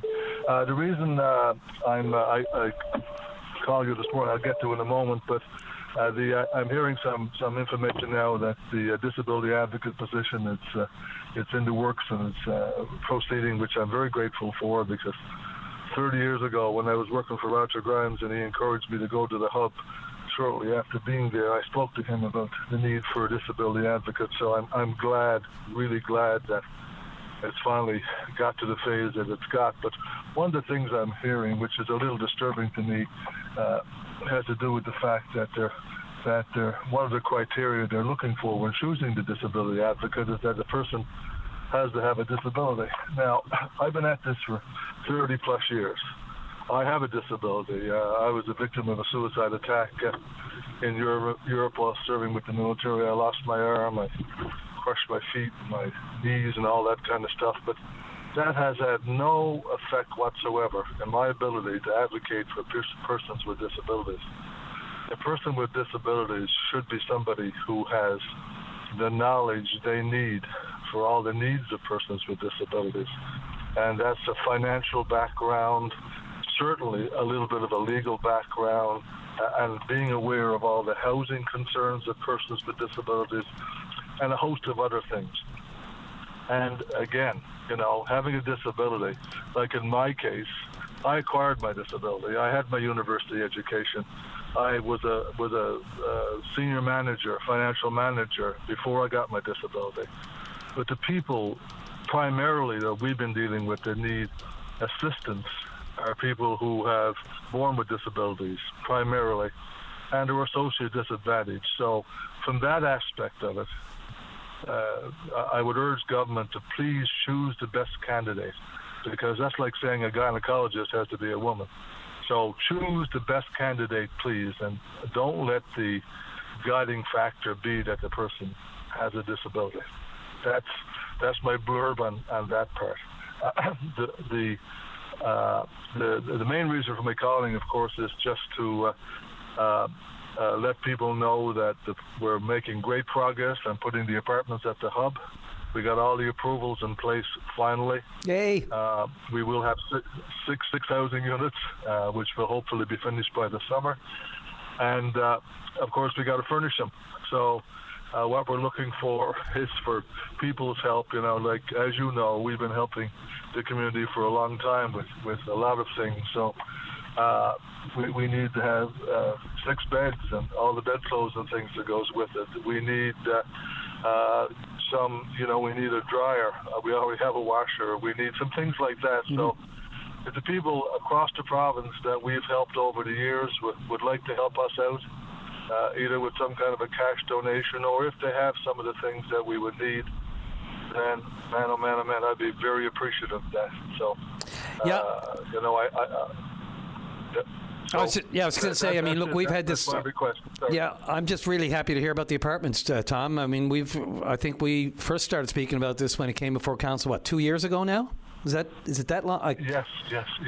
And so I remember we spoke then, and it, there were the hoops that you had to jump through, the regulations. But I mean, things have changed with council, and rightly so, especially when it comes to housing and the need, the changes to Envision St. John's, some regulations, and whether it's backyard suites and all the other options that people have now to create housing, whether it's in your home or whether it's the different regulations they're making to change zoning so that we can, build up, because we're slowly but surely we're losing our land. But sorry, I'll let you have the last say there, Tom. Sorry, I just wanted to say that it's great to hear that.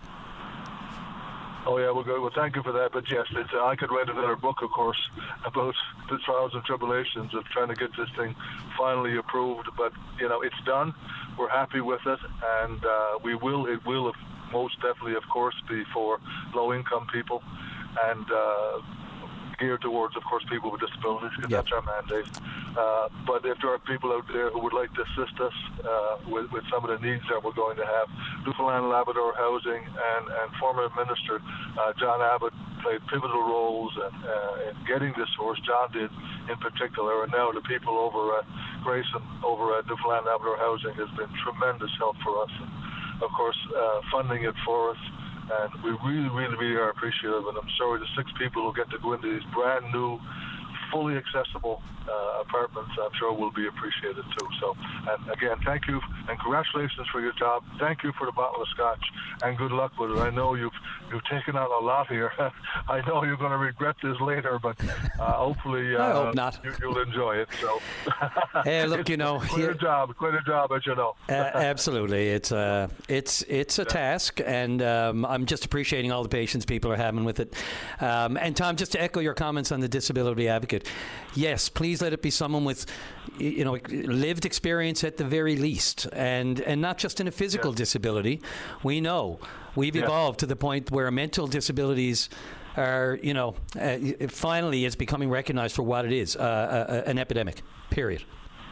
Oh, most definitely. Like I have staff members, or I'm not going to be naming names and things, that have cross disabilities, I will call them, that have both the mental and the physical disability side.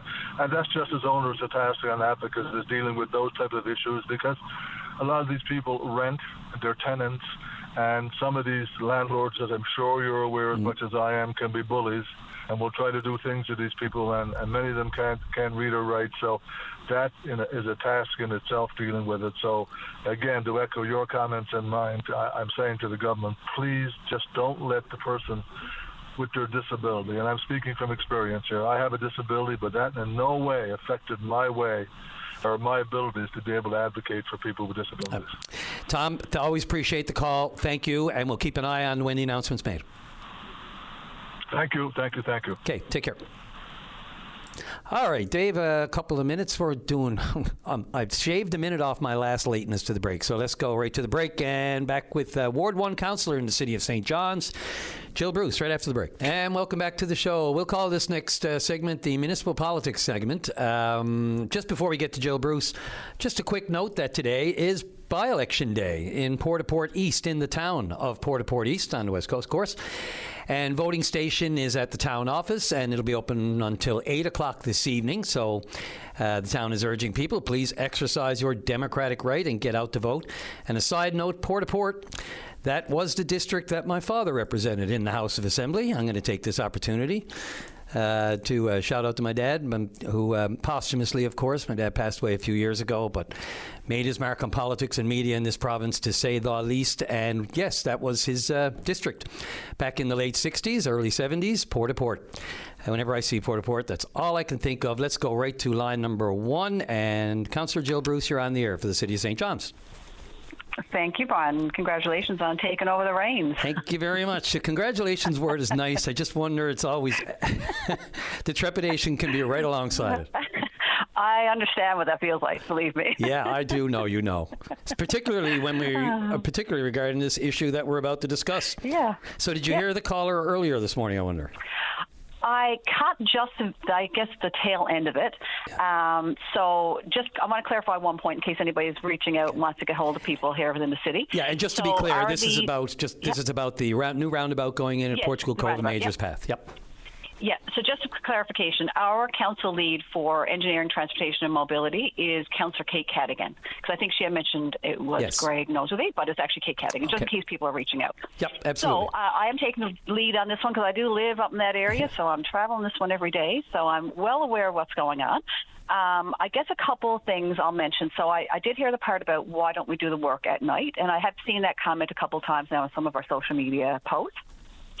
And I guess the main part about that is, I know other cities do it, and I get that. And what you see a lot of times is they're doing this work on highways and things like in places where there's not residential homes. Lots of times, we do have homes quite close to this intersection. So there's a strip of homes that are on Airport Heights Drive, that have endured quite a lot of dust and noise and dirt with this construction over last summer. And that was without the annoyance of overnight work. So, we want to be really cognizant of the people who are living around this as well. So, I would hate to have them have to go through any more than they absolutely need to in that area. Oh, sure. Plus, when we're looking at safety too, right? Like, we want to make sure that everything we're doing, and I'm honestly going by I will take the lead of being the spokesperson. But I mean, my information, Brian, as you know, comes from experts. We've got engineers. We've got a really great construction company that's taking over this project for us. So I trust when they tell me that this is the safest way and the most cost-effective way to do this work as well. And the city has its own engineers, which can, they're all in touch with obviously the procurement side of it. And I mentioned that earlier. I mean, timelines, engineering, I'm no engineer either, but we all know that it's a puzzle, and the parts have to fit in, and there are other projects ongoing. Timelines, schedules. We'd love for it to be done overnight. I know I reported before you mentioned it. I mean, it's not this. It is a major project, and it's going to cause upset. It's going to cause frustration. We need patience. It's a necessary thing. It's the short-term pain for long-term gain. Yeah, and I'll kind of add to. So I mentioned the caller mentioned how there's so much traffic that's going through here because of the international airport. So it's a very important intersection. And I'll kind of flip that, and because I agree with what she's saying, but I'll also flip it and say, yes, there is a lot of traffic going through. It is a very high collision intersection because of all the traffic. So I feel very fortunate that we have the funds through our multi-capital projects that we can get this work done, because the amount of traffic that's going to the airport, I don't think it's going to decline. I think we'll see an incline in that over the next couple of years like we have seen in the past. Mm-hmm. So we have the funds, we have the abilities to do this work now, and I am actually grateful that we can do it. Not to downplay the fact that it will be an inconvenience. Our communications team has done a great job, I think, of communicating directly with the airport along with our traffic staff. We've had social media posts out. I've done a couple interviews, as you mentioned this morning. So we're really trying hard to make sure that folks get this information. When they get here from the on planes, I'm not as concerned, because once you're here, you're here. It's people getting flights. I just, I hate for someone to miss their flight. So we're working really hard to get that information out. Yeah, and how are you? You hear a lot of the same complaints from a lot of the same people and some other people. But, just as a human being, has it been cordial, I hope? Yeah, no, I guess what I've done with this project, again, this is the third year now for this one. So we did Majors Path, and last year we did the culvert on Airport Heights Drive, and now we're doing the culvert. It is a large diameter culvert, so it's quite a lot of work, quite deep in this section on Portugal Cove Road. So that's what they're doing right now. And then they're going to be doing the roundabout. So the lights are going to come down quite early into the project when they start the intersection work, because they need the lights out in order to do the required roundabout work. So I've been kind of proactive with this one. I'm trying to get the information out in the ways that I find works for our community. I'll do the interviews for the whole community, but our Airport Heights Facebook group is a great way to get information. So every week or so I'm updating folks on that, and people have been very cordial. Anyone who lives in the area knows that this is the last year for this construction. We're doing in one construction season too, Brian. So it's not like it's going to take 2 years to do this roundabout. I think one season is quite reasonable to get this amount of work, plus the large diameter culvert. Don't forget, there's almost like two different projects going on here. So, then when we're finished this, the shared use path will be done. That'll connect Airport Heights area down to the Paul Reynolds Center. We've got Majors Path, which has a shared use path. I'm actually delighted as a ward councillor for the amount of work that we're able to do in this area, because it's changing the way that people are able to move around in this area, and actually from all over to get to the airport, for sure. Yeah, there's a level of trust that people just have to have in council, as you said. And look, this is engineering work, as you said. There's a double culvert. It's one of the largest. Nobody can really, a layperson, unless you're an engineer, can't get your hand unless you've read the documents and the proposal and the timelines and all the different infrastructure that has to go in to make this happen. Until you realize all that, I mean, obviously you're going to get the frustration from people who don't necessarily understand it, and that makes perfect sense. I just got an email while we're talking to you, and they said, tell Jill Bruce that these construction sites I've been seeing around the world are in the middle of residential areas, and people just get on with it. And they do. Have you been to Toronto in the summer? Oh, my God. No. Oh, I remember years ago we were going to Florida, and every single time you turned around, you're stuck in another delay, right? Yeah. Of course, we're on holidays, so you didn't really care then, but you weren't going to work, right? As long as you're on leisure, yeah. Yeah, no. And most of us are not on leisure when we're home. We're minute to minute, right? That's so right. I understand all that. Yeah. And we've also done communication with the schools as well. We want to try to get the information out. And what I've learned is people want to know what's going on. So if I can share as much as possible, that helps. I will, in the line of sharing, I would encourage people to go on to our engagestjohns.ca page. There's a full page just for this construction project on that. And there's a document library, Brian, and in that there's actually drawings of what each stage is kind of going to look like. And I found it really helpful when I started sharing that. Like, people had questions like, what is the roundabout going to look like? Where's the markings? And you can see everything, even where the pedestrian markers are going to go. So I would recommend people really take a look at that. It's really, really good information. You took the words right out of my mouth. People, you see the visual, see it visual. No, really. I mean, I have the Engage link here right in front of me just to plug it. You can see it physically. You know what's going to happen, and that just gives, even if it's not a greater understanding, at least it's somewhat of a context to what's going on here. Jill, well, I'm really visual, so I have to work visually. That's the way I do it, right? So, I really appreciate you asking me to call in today, because it was something that I meant to do, and it just was kind of time was slipping away from me. So I appreciate being able to send the information out there. Oh, fantastic. Busy times. Listen, thanks for all the work you're doing down in the bunk. And today is the regular meeting or committee? Today's regular public meeting, 3 o'clock on the city's website as well, if you can't get down in person. Although, there have been some good attendance of late, depending on the issue. I don't need to tell you. Yeah, exactly. All right. Well, break a leg, Jill. Thank you so much. You too. All the best. Take care. Take care. Thanks Bye-bye. a lot. Bye. All right, Jill Bruce there. Finish off that hour. We got one more left, and we're going to get to it right after the news. We'll be right back. You're listening to a rebroadcast of VOCM Open Line. Have your say by calling 709-273-5211 or 1-888-590-8626 and listen live weekday mornings at 9 a.m. And welcome back to the program. Just before we get to our next caller, shout out to the VOCM news team here in VOCM Valley, specifically Linda Swain and Sarah Strickland, who have been nominated for an Atlantic Journalism Award in the enterprise reporting category. And of course, this goes back to the wildfires in CBN last year, the on-the-ground reporting by Linda, and then sending it all back, and Sarah and the team putting it all together, getting it on the air, giving you the most accurate and up-to-date information, as we always do here at VOCM. It took me to leave the newsroom for them to get a nomination, so good on you. That's what it basically had to happen. But no, joking aside, serious congratulations to the crowd in the newsroom. You have no idea the yeoman work they do in there 24/7. And I mean 24/7. 24/7.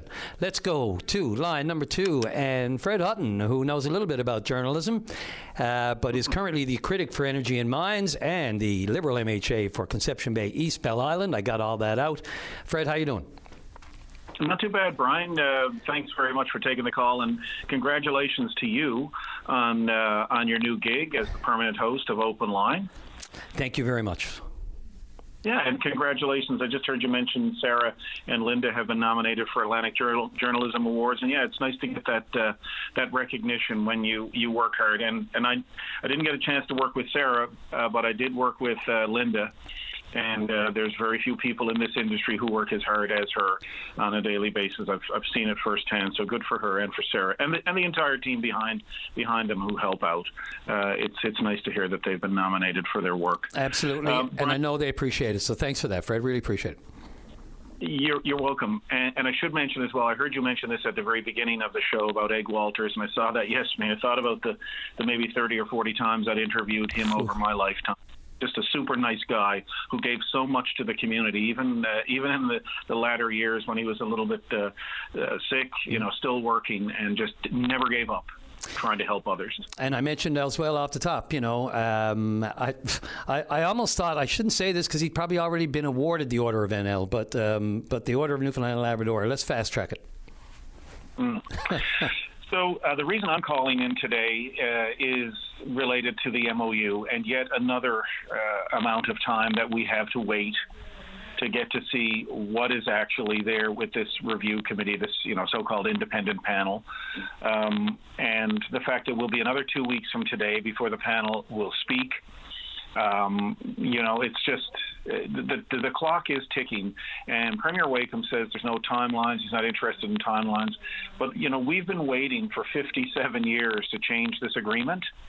And we had an opportunity to do it. I don't know if it's still there. I was encouraged to hear the new Premier of Quebec, Christine Frechette, say that She still thinks that there's a window of opportunity.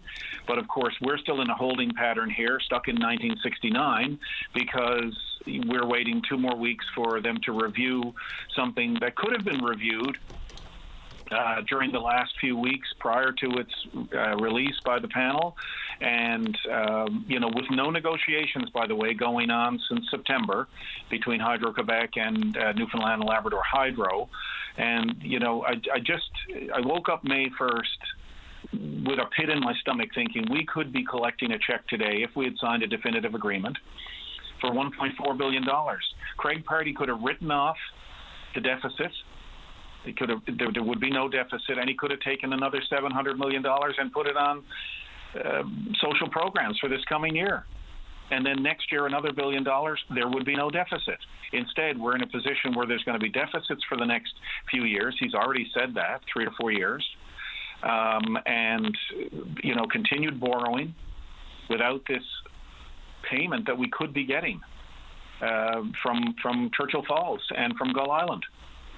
It astounds me that we've given up this opportunity. Yeah, I don't know if we've given it up yet. If you listen to the former Premier Danny Williams, we have, but of course he doesn't have his hand on the pen right now. Correct me if that's debatable. That's debatable too, Brian. Well, we'll see, right? And again, that's the problem. We have to wait. Waiting, as Tom Petty said, is the hardest part. So I will say this, and again, the same thing. I had the same feeling as the budget approached.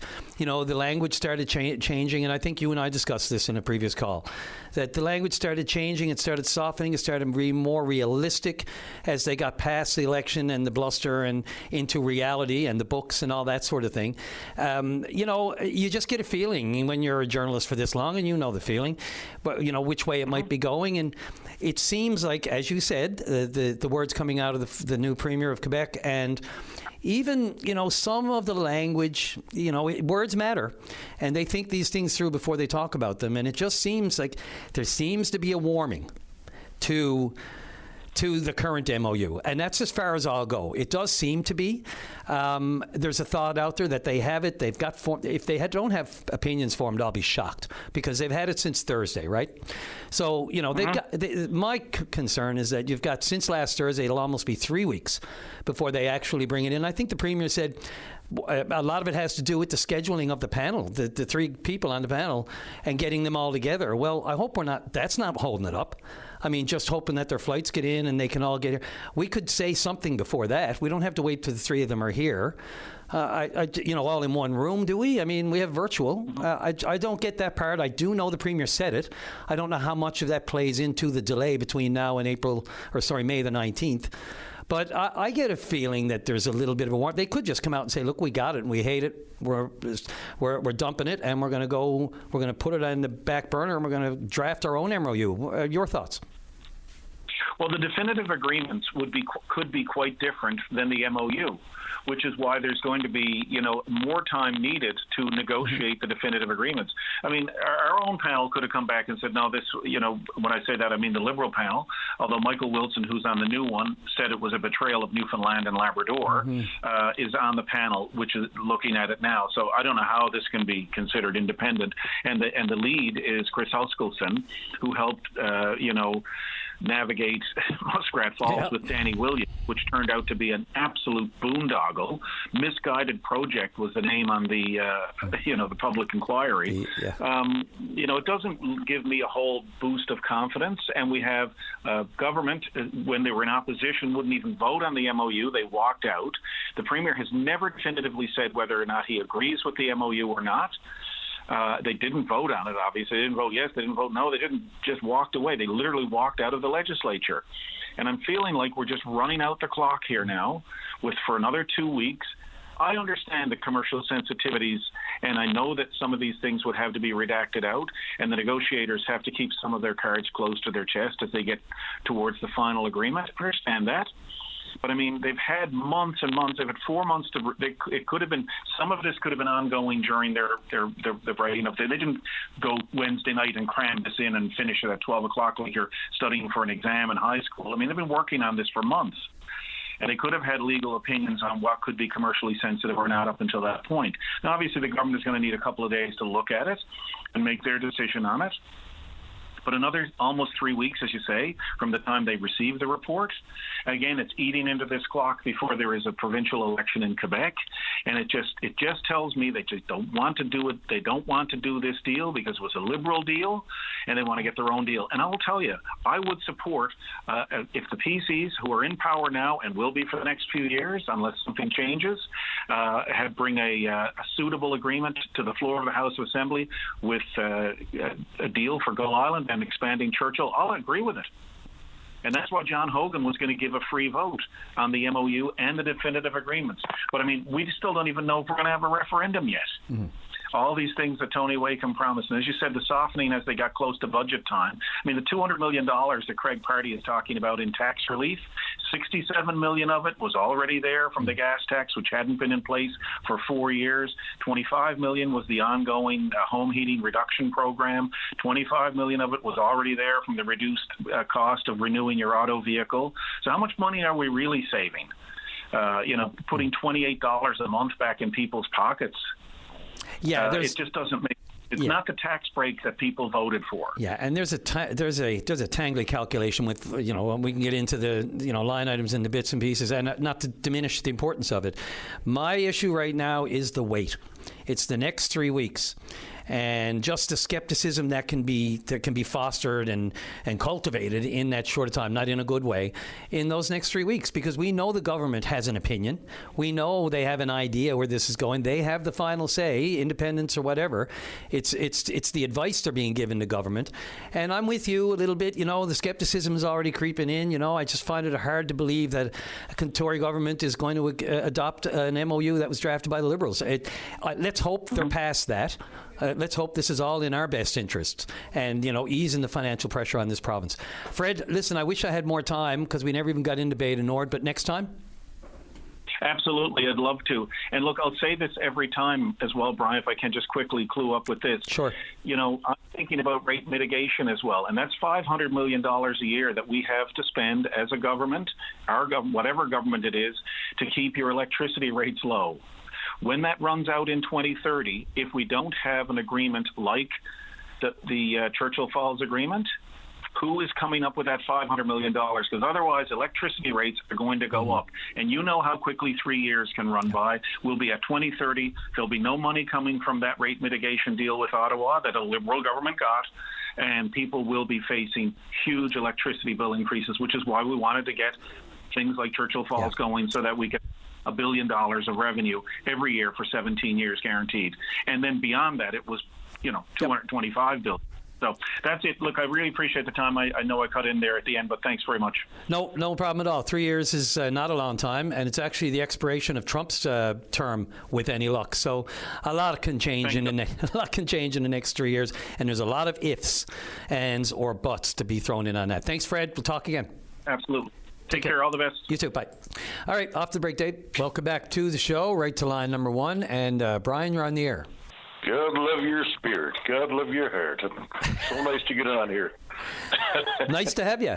Especially a fine name, by the way. Whoever named you, I guess it was your parents. Well, they knew what they were doing. Yes, they did. What they were doing. Yes, they did. Listen, I'm trying to find a dog. This poor woman here that I take care of, right? She lost a dog there a month ago. The poor thing died, and it almost seems like the other one just keeps looking for it. Oh, I believe it. Where are you, Brian, or where are you located? Yeah, we're up on Patrick Street, right at the top, right across from the hospital. Right at Lamarchand and Patrick. I tell you, what's that? Right at Lamarchand and Patrick. Yes, yeah, pretty much, right? And all morning I've been driving around trying to find. But that dog is so friendly that, the minute someone just says, "Hey, puppy," it just jumps up on your knees. Well, hopefully someone's got him on their knees. Can you describe? That's why I'm calling here. Yeah, give us a good description. I'm calling here because she is freaking, but just a tiny little wee thing, like with kind of orangey kind of hair, Yeah. And she goes by the name of Marley, And But she's flipping out, because she just lost the one dog a month ago, which was bad enough. Is there a license or tag or anything? No, there's nothing on her, but everybody around the neighborhood knows her as Marley, Yeah, okay. Well, then you got the neighborhood on board, too, and any drivers in the area. So we're talking that whole area there at the top by St. Clair's on the Lamarche. All the way down to the bottom. I've been driving around for like 2 hours now. And I'm yelling out the window, Marley, where the hell are you?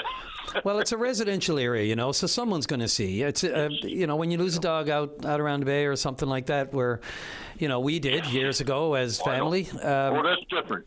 That's different because then you're dealing with snares and everything else that could be in the woods. Yeah, sure, you know. Yeah. But I'm sure we got some good eyes down there around downtown St. John's and keep eye out. So small pup. What's the breed, Brian? What's what? Do you know God, you know what? I couldn't tell you. Okay. She's like a Heinz 57 multiplied by 57. But orangey and brownie, did you say? Well, she's kind of orange hair. I'll tell you what, I got this nice $7,000 Martin guitar.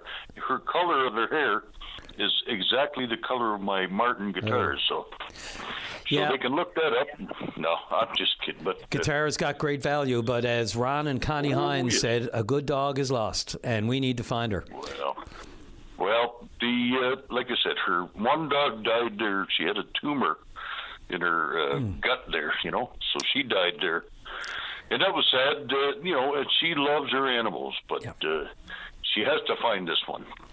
God, I don't know what's going to happen to her. Well, let's mobilize the resources and the populace, and let's find this puppy. So a very small dog, kind of orangey hair, answers to Marley. Very friendly. Yep. Very friendly. Loves to just sniff. Like I take her out to the dog park all the time, and like she's spoiled, but she's ever since the other one died, she's just kind of like a little bit of a mess, Yeah, I get it. And, people are probably saying, well, what about the leash? And what about, I mean, look, animals get away from us all the time. This happens. And right now the focus should be just on finding her. And she's freaking. Yep. Well, look, anyone at all, they know where to find VOCM and open line and everything else. So call you, and they can call me at my number. Okay? Does that sound fair? Yes. If you want to give out your number, you go right ahead. Yep. Oh no, it's 709 691 0704. How's that sound? Okay, we got it here as well, Brian. And they can call me, okay? Yep, and we got it here as well. So if we get a call, we'll call you. If anybody spots her, please get them to call me quickly, okay? Absolutely. Okay, Brian, thanks for the call. Good luck. Okay, no worries. Okay, thank you, brother. Okay, you're welcome. Good luck. Take care.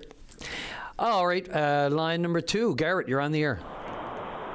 Hi, Brian. How are you today? Grand, thanks. Brian, I do a lot of driving. And on days like today, I just coming up Southern Shore now, and I just passed Richard Howard Drive and Ruby Lander, right? Right. Roundabouts. Roundabouts are I love. Honestly, I love. The best things ever invented. Texas sliced bread. I pity the people who cannot operate through them. And I also sympathize with the caller yesterday who said because the lines weren't painted up in the roundabouts that Danny built and he got his car scratched. Mm-hmm. Well, I'm sure that really it saddens me to say this, right? That on that corner that I just said a few years ago, there was a young girl, 13 years of age, who was killed. And my sympathy goes out to the parents, right? In an area such as big as that intersection, why didn't the government put a roundabout there? Now they're putting all these roundabouts in down on Westcott, on Team Cusham. 10 years ago, I had conversations with Dave Aker, Paul Lane, Lester, and whatever councillor that I could have to at the time, because I lived at the corner of Brookfield Road and Commonwealth Avenue, and I was trying to get them to turn that into a roundabout before the Team Gushu Highway came in. And the same way with Castlebridge. And I think any intersection where there's a possibility of a roundabout to go, there should be done. At the time, Mr. Raker said, no, we can't do it. They came out for a tender for the lights up in Humber Drive. It was $1 million to put the lights at the bottom of Humber Drive and Tops Road. Around about the same time, Danny was having a big trouble with St. John's City Council about spending $100,000 to put the roundabout in up in Dannyville. Now, we had to take the lights out of Brookfield, take the lights out of Castlebridge. He would have had an extra set of lights. He would have got the lights put in up there on the tops of the road and 2 roundabouts put in and probably save money. And maybe, or save people's lives, right? Yeah. Another thing is, I don't understand why the Insurance Bureau of Newfoundland or whatever is not after the government to try to do this wherever possible because of the number of non-serious accidents and serious accidents happen at red lights. That one there on Richard Howler Drive, Groovy Line, you're coming down to it. To make matters worse, they got these flashing lights. So I'm coming up to it, says be prepared to stop, right? And everybody knows that if you kick her down, and if that just starts flashing before you get to it, if you kick her down or do past the speed limit, you're getting the green light. So they're putting their foot in the middle to try to make the green light. Hence, a young girl passes because of it. Yeah. I would Brookfield Road and Campbell Avenue, where I lived there, I bet you I was first responder on about 20 accidents there because of people trying to run the red lights and whatnot. Or jumping the yellow. Yes, right. Roundabouts, you got to slow down. You're not going to kill anybody if you sideswipe them. Yep. Right? Garrett, only because I'm a little bit, I'm just past the break actually, but I don't want to just cut you off. I'll have to give you just like another 30 seconds. I'm really sorry. Okay, I just want to bring up another thing about sure. That's not saying that. I just recently got back from a Caribbean cruise, and we got to Mexico, and the ship was told, the people on the ship were told not to bring their vapes ashore because vaping was illegal in Mexico. Totally. You can't even be in possession of a vaping thing. I think Canada should look at that too. Yeah, I agree. Not just that, countries are looking at it. Look, that's a big topic right there. Garrett, I'm going to beg you to call me back only because I really feel bad cutting people off, but we got breaks we got to get to. So, look, I appreciate the call from your vehicle. Drive safely. I wish I were driving the Southern Shore today. I'm sure it's beautiful up there, up along the coast today. Thanks for the call. Call back in on the vape one because I also want to talk about cruise ships, as we all know. There's stuff going on there too. Thanks for the call. Right on. Okay, take care. Cheers. You too. Bye. Bye. All right, Dave, take that break. Let's go. The Tim Powers Show. Join the conversation weekday afternoons at 4 p.m. on your VOCM. And welcome back to the show. Final half hour. Let's go right to line number 3. And Tom Davis, Ward 4 Councillor in St. John's City Hall, City of St. John's. Good morning. How are you? Can you hear me okay? Yes, can hear. Yep, now I can. Gotcha. I'm down in beautiful Flat Rock.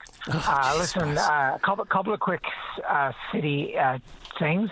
We're doing remind people about the bulk garbage pickup, middle and large items. It's a great opportunity. There's no charge for it. You go online to book it, or you can call 311 to book. But again, a great opportunity to clean up some of those larger items that are either outside people's homes, in their backyards, or in their houses. Especially with the nicer weather this week too. Yeah, that's right. I mean, I know a lot of people have parts of their neighborhood that they wish their neighbors would kind of pull those couches or whatever they've been kicking around. Well, it's a great opportunity maybe to go over and say hi to your neighbor and say, hey, do you need some help lifting that out to the curb? And by the way, here's the information that you need to be able to book it. So curb at St. John's or 311, let's get our neighborhoods cleaned up. Sure. Another thing is where we became low on salt, there was a bit of sand and almost like a really small gravel put out. So remind people on bikes and motorcycles and also around Canada Post, they use sand around their Canada Post, the super mailboxes. Be careful, that loose, slippery stuff, you don't want to end up, especially especially are a little rough this time of year, just breaking out the bikes. So I remind people to be careful there. And that's real, by the way. A few people have mentioned that to me. And even one guy called me up and said, when we had a bit of snow there last week, or what, God dear, I even said the word. But a couple people said they were getting it in there. They weren't too happy because they were getting it in their snowblowers, the rocks and the sand. So I just throw that out there. Yeah, and the sidewalks too. So, we will obviously, the city will make its way around the city cleaning things up, but in the meanwhile, please be careful, everyone. This is a city issue, but it's also a bigger issue, so I'm going to keep the city hat on for this one. 2 weeks ago, we voted, a very close vote, 6-5, to permit the demolition of a couple of buildings downtown. It was a fairly rushed process. So today in the public meeting, I'm going to be introducing a motion to rescind that, to give my fellow councillors some time to consider and reconsider to see whether or not we might have erred there. Again, to each their own. But I know that the process, we thought we were actually deferring it and we weren't going to vote in the public meeting 2 weeks ago. But then Deputy Mayor Ellsworth retracted his motion deferment, and then we were quickly voting on things after just recently early that afternoon, getting some presentations. So again, I'm hoping that I'll get some support to rescind it. It only needs to be seconded, which I'm pretty confident will happen. But then, the residents who had some strong feelings or were blindsided by that decision there a couple of weeks ago, I encourage you to reach out to your councillors, people that you supported, or even if you didn't support them, but just to make your feelings known one way or the other. But to be clear, the challenge with it is not that we have a development application in front of us where they're tearing it down to build something. The challenge with this is that there is some maintenance work needed on the building that the city was putting pressure on the owners to do, and so they figured the best thing to do was to tear it down. My big concern, which I expressed pretty clearly, is that there isn't a plan. There's no guarantees there will be a plan. It's a very large opening. I mean, it's 2 buildings, but pretty significant opening. It's where that tunnel is to make your way from Water Street to Harborside Drive, to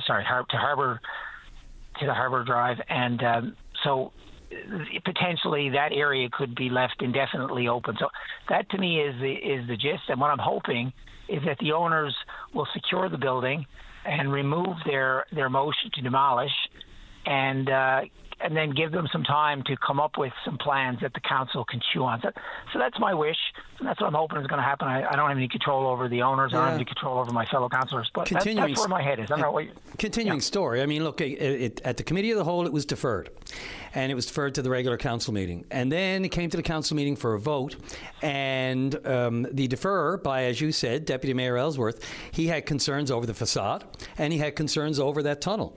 And, and keeping somehow wondering if, in regulation, it could be enforced on the owners to keep those two things. And, in the end, he said his concerns were allayed, so he was ready to go ahead with the vote. And then there were calls to defer again, and that was called down, and the 6-5 vote, as you said. And now you wanted to rescind it altogether and go back to square one, correct? Is that all right? That's 100% correct. Whether it's square one or not, I mean, I just feel like it was too quick a process. And again, who knows how it'll turn out? Maybe it'll even be more. But I harken back to 2 weeks earlier when we were having a big challenge over Devon House, wanting to just remove one window in the back to allow them to have entrance out to a deck. And, pretty well all the councillors, the first time I was voting Committee of the Whole, it was myself and Sandy Hickman. I listened, and then I actually moved up. It was only Sandy who voted to allow them to do that. But then the exact same councillors were prepared to let this building get torn down without, and I support the will of council. I'm really trying not to be critical here. I just feel like we need a little bit more time to wait over, and I think that the elders of the community, the people who have that history, they need to reach out. They need to make their thoughts known, and hopefully, we can find the right path through. Because I really don't think, it's like getting your 2 teeth removed, but having no plans to put dentures or to put bridges or something back there. I mean, we don't have a lot of streetscape left downtown, and the Europeans and the people who come here to visit, the tourists who have conferences here, they're not coming for high rises, and they're definitely not coming for big holes in our streetscape. Once again, I'll repeat, the answer to all your questions is money, and the question is how much do we put on the owners of the building to enforce them to keep it the way it is or not do what they want, restrict them. But look, you're absolutely right. We'll see what happens at council today. One quick question from a caller. Did the traffic calming measures ever get resolved for Empire Avenue East by Kitty Vitty? Do you know anything about that one? Yeah, so last year it was we had a temporary traffic calming. Yes. And then the residents voted, and they voted to keep them. So there will be permanent traffic calming going in there when the contractor, because that's a contractor actually installs the permanent ones. Yep. So that will happen this summer. So Perfect. that's the answer to that question. Thanks for taking care of that one. I live right there. I was asking for a caller, not on my personal, but and we saw the battery protest. So look, the Heritage, as I said last week, nothing riles, nothing gets the heat flowing or the blood flowing down a council like a good Heritage debate. No two projects are the same. We know how much we have to keep, what little we have left. But boy, I'll tell you, the costs and how much you want to put on a developer compared to all the work they've already done downtown, and we've heard those. I'm sure the history of it will come before council today, and only because I'm right up against the clock. And Tom, you know how that works, because you call the show on a regular basis. I appreciate you calling again today. We're right to the break. 30 seconds to wrap. Yep. Well, listen, congratulations, Brian, on your new position. I'm looking forward to you and I figuring stuff out as we move forward, and everyone take care and have a beautiful day. Oh, also, quickly, Rotary cleanup Friday morning, 9 o'clock in Corsand in Mount Pearl, if anybody wants to attend. Yeah. Love to see people. Awesome. Take care. And enjoy Flat Rock. Okay. Take care. Thank you. Take care. Thanks, Tom. Bye-bye. Councillor Tom Davis right there. Let's take the break, and we'll be right back with the final 15 of today's show. And welcome back to the program. Let's see, a few minutes left in the show. Let's go right to line number one, and let's see. The Chief Administrative Officer for the Halibu Mi'kmaq First Nation is Brad Evoy. Brad, welcome to the program. Thank you very much. How are you doing today? Grand. We're at the, I'm in the home stretch now for today's show, but I got to be honest, I'm not sick of it. Well, that's always a good start, eh? It is. Let's start from that. No, I'm only kidding. This is an absolute privilege. I'm not lost on me at all. Brad, thanks for being available. It feels like, and we're going to talk about the MSC Baltic 3 now that's been grounded in Cedar Cove for more than a year. It feels to me like absolute luck that this did not become an environmental disaster. Am I far off? No, I think you're right on the money there, right? Like, we've been watching this really closely. Halibu has been a leading voice in trying to get the Baltic out of Cedar Cove, and, we've been trying to keep a close eye on developments as it goes along, and we're proud to say that, ultimately, our voices and the voices of the community have gotten us this far in terms of getting us to a plan, getting us to a place that has community accountability, and getting to a place where things are going to get done. Can you just encapsulate a little bit of what the plan is? I don't mean for you to get into the engineering specs or anything, but just what people are going to see, what's going to happen on a very high level. Yeah, absolutely. I'll keep it at a high level. Certainly not an engineer, but it's our understanding that the intention is to cut up the wrecking stages, to bring that on to shore for further scrapping, and then to get the pieces out of the bay and off to folks at New Hill Metals out in Stephenville. So to really keep things local, to keep things in a way that allows for us to engage in our work around environmental monitoring and protection as something that, as a First Nation, we're really concerned about, but also to allow for both folks broadly in the community and for member-owned businesses to be part of the work of removing the vessel as well. Yeah, and it's going to be quite the operation. I also feel like, as tragic as this was last year, and the concerns that we had right away, I think it was just after Valentine's Day, I think it was, of last year, and it feels like longer than that. God, it feels like 2 years. When I said 1 year a minute ago, I was like, am I right on that? But it feels like long. It feels longer than that. What's the timeline again? When do they? Can you just give me the timelines one more time? Sorry about that. Yeah. So the hope, I think, for the main portion of the removal is throughout the summer here in 2026 and into the fall, with depending on weather, for remediation work to happen in 2027. And for us, it's really about trying to make sure that our broader access for hunting and fishing and other pieces around the wider area is minimally interrupted, and that we can keep folks safe along the way, so that we can make sure that folks along some of the expanded trail spaces and around Cedar Cove are also safe, right? Like, there's a lot of pieces to this kind of removal and a lot of different things that are going to be happening, and risks with the ship itself, right? We've been very concerned about the health and well-being of workers and our member workers who are going to be on the site as well, whether it's with possible buildup of things like hydrogen sulfide gas on the wreck and all that. So really, we've been, I think, pretty pleased to say that this is the plan that is moving forward, that it has a minimal environmental impact, and also really clearly focuses on safety for folks who are working on the wreck and for the broader community. Now, you say minimal environmental impacts. I would be remiss, and I know this question is coming, but the MHA for the area, Eddie Joyce, makes a pretty.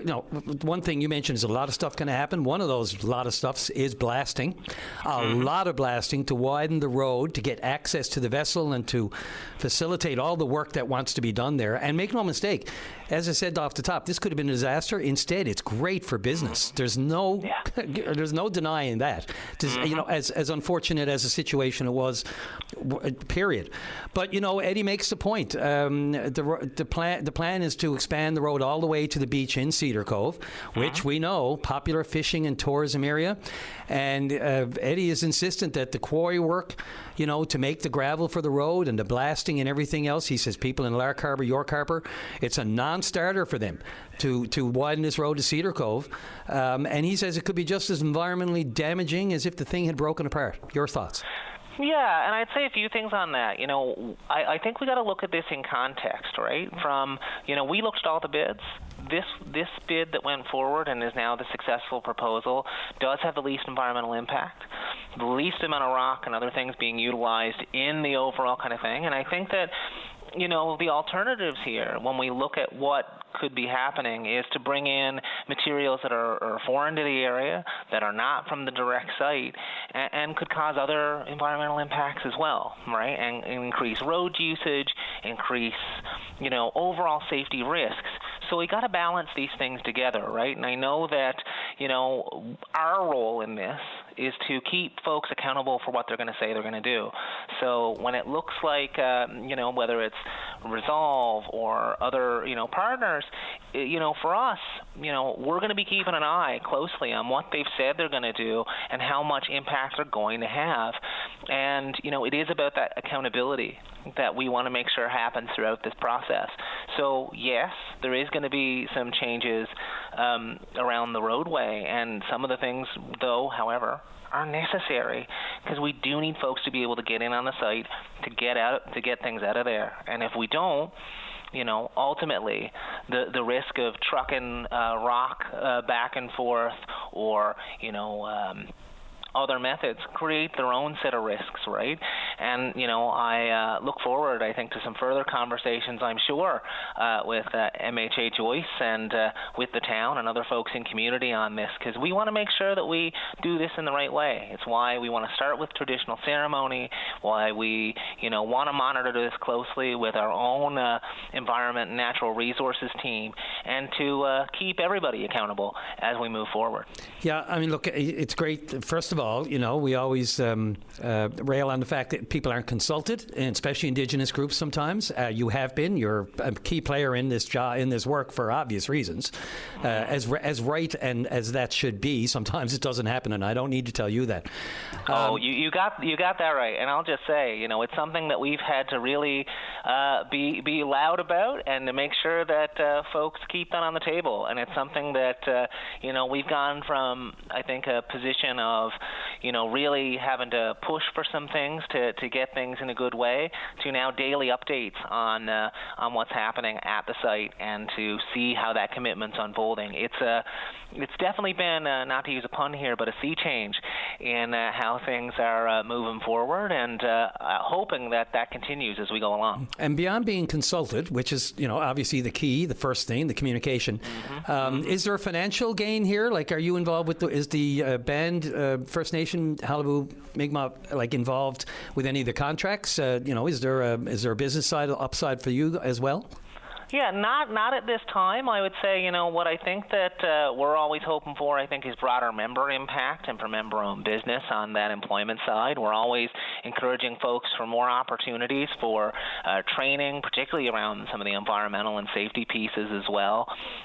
So, for us, it's really about keeping that broader accountability, and when there are those economic benefits, that we can bring those to our broader membership and to the broader community.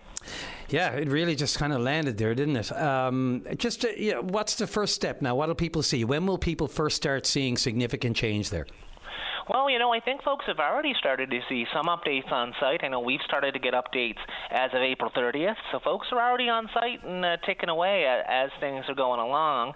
And, we've been getting pretty, as I say, daily updates from their team about where things are at and where things are going. So I think that, they're very much trying to keep things moving as we are at this time of the year, and really want to move towards that, getting some of the major parts of all of this done this year throughout the rest of 2026 before winter sets in. So I think things are definitely on the move, as it were.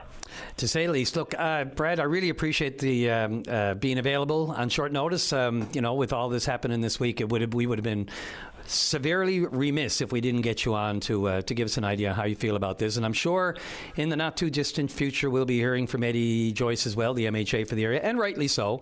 If there are people with concerns, they need to be heard as well. It's all about the global communication, I think you would agree.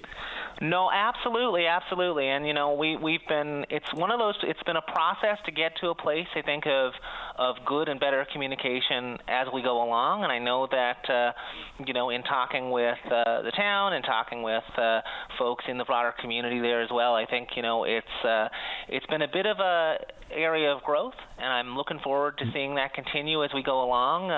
And like I say, our role here is about keeping folks accountable, keeping focused on the environment and the well-being of our communities and our traditional territory here in Cedar Cove and all across the island. So really it's something that we're going to be keeping an eye on as we go along. And I guess before I totally head off, I'd be remiss to not mention that today is also Red Dress Day. You took my words right out of my mouth. I'm glad you did. Absolutely. And so I just want to encourage your listeners, whether you're in St. John's, in Corner Brook, or anywhere in between, from all across Central, there's events happening all around, including here in Corner Brook where I'm sitting, as well as with First Light out in St. John's and community out in Grand Falls and Gander as well. So please, folks, come together on a day like today. It's so important to be there and support so many members of our community who are Two-Spirit, women who are affected by broader violence and disappearances across our community and across the wider territories of so-called Canada. It's just such an important note to leave this show on today, and I'm really glad you did that at the end of it. Brad Evoy, the CAO, I was going to say CEO, but hey, we'll take it, of the Halibu Mi'kmaq First Nation on the West Coast. Thank you very much for the update. Thank you so much, Brian Wallallen. Take care. And that'll do it for the Tuesday edition. Don't forget, Friday morning, the Open Line song by popular demand. We'll play it here live in the studio. I'm just going to mention that at the end of the show. Don't forget to tune in for that one. Dave Williams, thank you so much, man. Welcome back, and we shall carry on together. Take care, everyone. Drive safely. Arrive alive. VOCM cares.